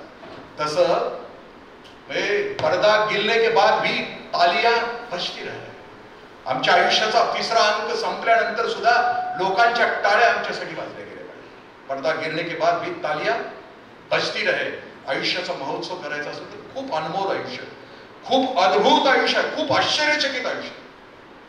आणि आपल्या वाटेला आयुष्य तितक्या ताकदीनं, तितक्या क्षमतेनं, क्षुद्रतेनं जगायचं नाही. कारण स्वामीजी असं म्हणतात की व्यापकता हेच पुण्य, संकुचितता हेच पाप. जगामध्ये संकुचिततेनं कधीच नाही जगायचं. व्यापकतेनं जर अखंड आयुष्यभर जगत राहिलो तर आनंदाशिवाय आमच्या आयुष्यामध्ये दुसरं काही शिल्लक राहत नाही. दीदी आणि दादांना शुभेच्छा देतो. तुम्ही प्रशासनामध्ये येत आहात. प्रशासनामध्ये काम करत असताना कर्मचाऱ्यांच्या सोबत आणि वरिष्ठांच्या सोबत आणि अंतिम हित शेवटच्या माणसाच्या, जसं की फ्रान्सचे राज्याध्यक्ष राष्ट्राध्यक्ष निवडून आले त्यावेळेला त्यांना प्रश्न विचारला पत्रकारांनी की तुम्ही देश तुमचा कसा करणार आहात. त्यावेळी फ्रान्सचे राष्ट्राध्यक्ष सांगतात की माझ्या पोराला जगण्याच्या लायकीचं करणार आहे. माझं पोरग या जगामध्ये सुखानं जगेल माझ्या देशात, असा मला देश करायचा.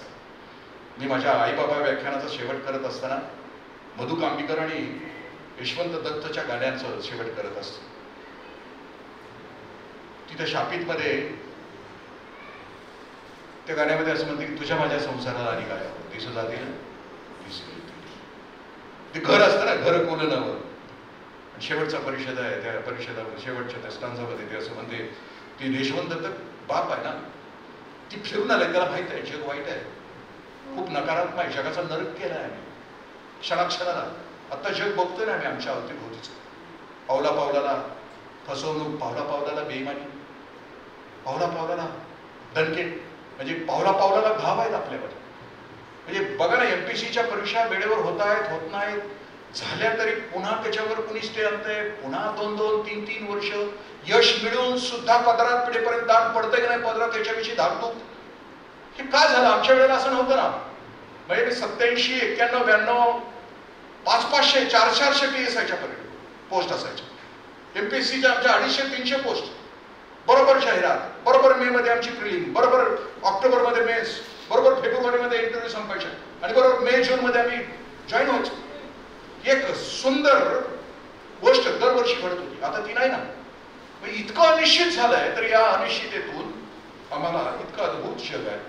तर त्या याच्यामध्ये जे शेवटी सांगितलं ना तो पॅरेग्राफ, सोसल का त्याला, की वज सोसल का म्हणते यशवंत दत्त, त्याला म्हणते सोसल का, सोसतील का त्याला, खाव सोसतील. अजूनही हा खोल घाव नाही, अजूनही हा सूर्याना सराव नाही. प्रतिक्षण या लेकरांच्या भविष्यात वाट्याला जो घाव आहे ते सोसेल का. तर त्यावेळेला ती आई जी आहे ना ती इतकी पॉझिटिव्ह आहे, म्हणजे मधु कांबीकर इतकी पॉझिटिव्ह आहे, ती आपल्या नवऱ्याकडे म्हणतील की तुझं माझं पोरग इवलेशा पणतीचा, इवलेसा उजेड, तुझं माझं पोरग पणती म्हणून जन्माला आलंय, जगाचा अंधार संपवायला आलाय. इतरांच्या सारखं खाप्या आणि मजा करा म्हणून जन्माला आलेलं नाहीये, ते भोगी म्हणून जन्माला आलेलं नाही. अवघा अंधार संपवायला आलेला आहे, अवघं दुःख सगळ्यांचा विनाश करायला तुझं माझं पोरग जन्माला आलं. एक झोपडीतल्या आईचा इतका सकारात्मक जर मनात तिची इतकी जिगर असेल, माझं पोरग त्या ताकदीचं. शेवटी आपल्यालाही सिद्ध करायचं की आपणही त्या आईच्या पोटी जन्माला आलो, की त्या आईचं स्वप्न आहे की माझं लेकरू असं असावं त्यानं जगाचा अंधार नाहीसा करावा. वसुदेव सुतम देवम कंस चानूर मर्दनम देवकी परमानंदम कृष्णम वंदे जगत. ते बापाचं नाव काढणार असलं पाहिजे पोरग. पुत्र देई ऐसा गुंडा ज्याचा तिन्ही लोकी झेंडा, कन्या तो ऐसी तैसी देई जैसी मीरा मुक्ताबाई, पुत्र देई ऐसा गुंडा जिसका गटार के पास गुंडा नाही सांगितलेलं. त्या बापाचं नाव कृष्ण कंस चानूर मर्दन. त्याला वाईट गोष्टीविषयी, अन्याय, अत्याचार, भ्रष्टाचाराविषयी चीड असते पाहिजे, जिगरबाद चीड असते. संघर्षात उभा राहायला पाहिजे. देवकी परमानंद जगाच्या बाजारामध्ये आपलं कर्तृत्व सिद्ध करत असताना त्याच्या कर्तृत्वाच्या विजयाच्या बातम्या त्याच्या आईच्या कानावर गेल्यानंतर आईनं थुई थुई थुई नाचायला, माझं पोरग आहे, माझं पोरग आहे, तू आहे ना, माझं पोरग आहे, माझं पोरग आहे. कंस चानूर मर्दन देवकी परमानंद कृष्ण वंदे जगद्गुरु. एक अधिकारी सुद्धा काय करू शकतो, सर ती हॉटेलमध्ये जाळून मारलेली, तिचं तंदूर केलेली, तिचं नाव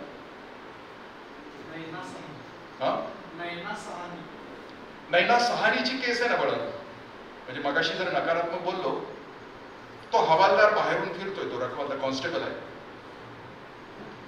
त्याच्या लक्षात येते की या हॉटेलमधनं वेगळा वास आहे, म्हणून ते आज जात आहे, मला स्वयंपाकघरात जायचंय मध्ये, तिथले त्याला हाकलून काढतात.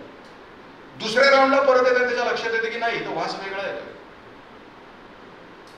म्हणून ते घुसतंय आणि डायरेक्ट स्वयंपाकघरामध्ये पोहोचतंय. तर त्याच्या लक्षात येते की तो हाताचा पंजा तिथं तळला जातो आणि त्या क्षणाला तो रेट टाकतो, त्या क्षणाला सगळं पॅक करतो. एक कॉन्स्टेबल असून सुद्धा आपल्या कर्तव्याला नुसता जागला तर त्याने एवढी मोठी केस बाहेर काढली. भोपाळची दुर्घटना ज्या वेळेला घडत होती त्यावेळेला एक साधा सुपरवायझर आला आणि त्याच्या लक्षात आलं की वायू गळती होते. त्यानं कर्तव्य पालनाच्या दृष्टीनं सांगायला पाहिजे होतं, पण त्याला कोणाला सांगितलं नाही. तो घरी आला, आपलं कुटुंब गाडीमध्ये भरलं आणि तो निघून गेला. हजारो माणसं मरून गेली. कर्तव्याला मुकला माणूस, माणूस ना बोलतो. म्हणजे आपल्या वाट्याला आलेलं कितीही छोटं पद असतं, नैना सहानीला न्याय देणारा एक कॉन्स्टेबल असू शकतो आणि भोपाळची दुर्घटना करणारा एखादा सुपरवायझर असू शकतो. आम्ही कोणाच्या पारड्यात, आमचं जगणं कोणाच्या पारड्यात, आमची निवड कोणत्या बाजूला असेल ते ठरवणं म्हणजे आयुष्याचा आनंद साजरा करणं. मला बोलवलं जवळजवळ 2 तास, पावणे 2 तास मी बोलतो. लय बोलायचं नसतंय पण बोललो. सकाळी 1-1.5 तास बोललो मी. कुठलं कल्पद्रुम पतसंस्थेमध्ये, आता आपल्याशी 1.5-2 तास. मी कायम सांगत असते की व्याख्यान हे 1च तासाचं असलं पाहिजे, कीर्तन हे 2च तासाचं असलं पाहिजे, सिनेमा हा 3च तासाचा असला पाहिजे, तमाशा हा 4च तासाचा असला पाहिजे आणि गोंधळ हा रात्रभर असला पाहिजे. माझ्या व्याख्यानाचा गोंधळ होणार नाही याची दक्षता घेऊन मुळजी मुळीवर काही चुकलं असेल तर क्षमस्व.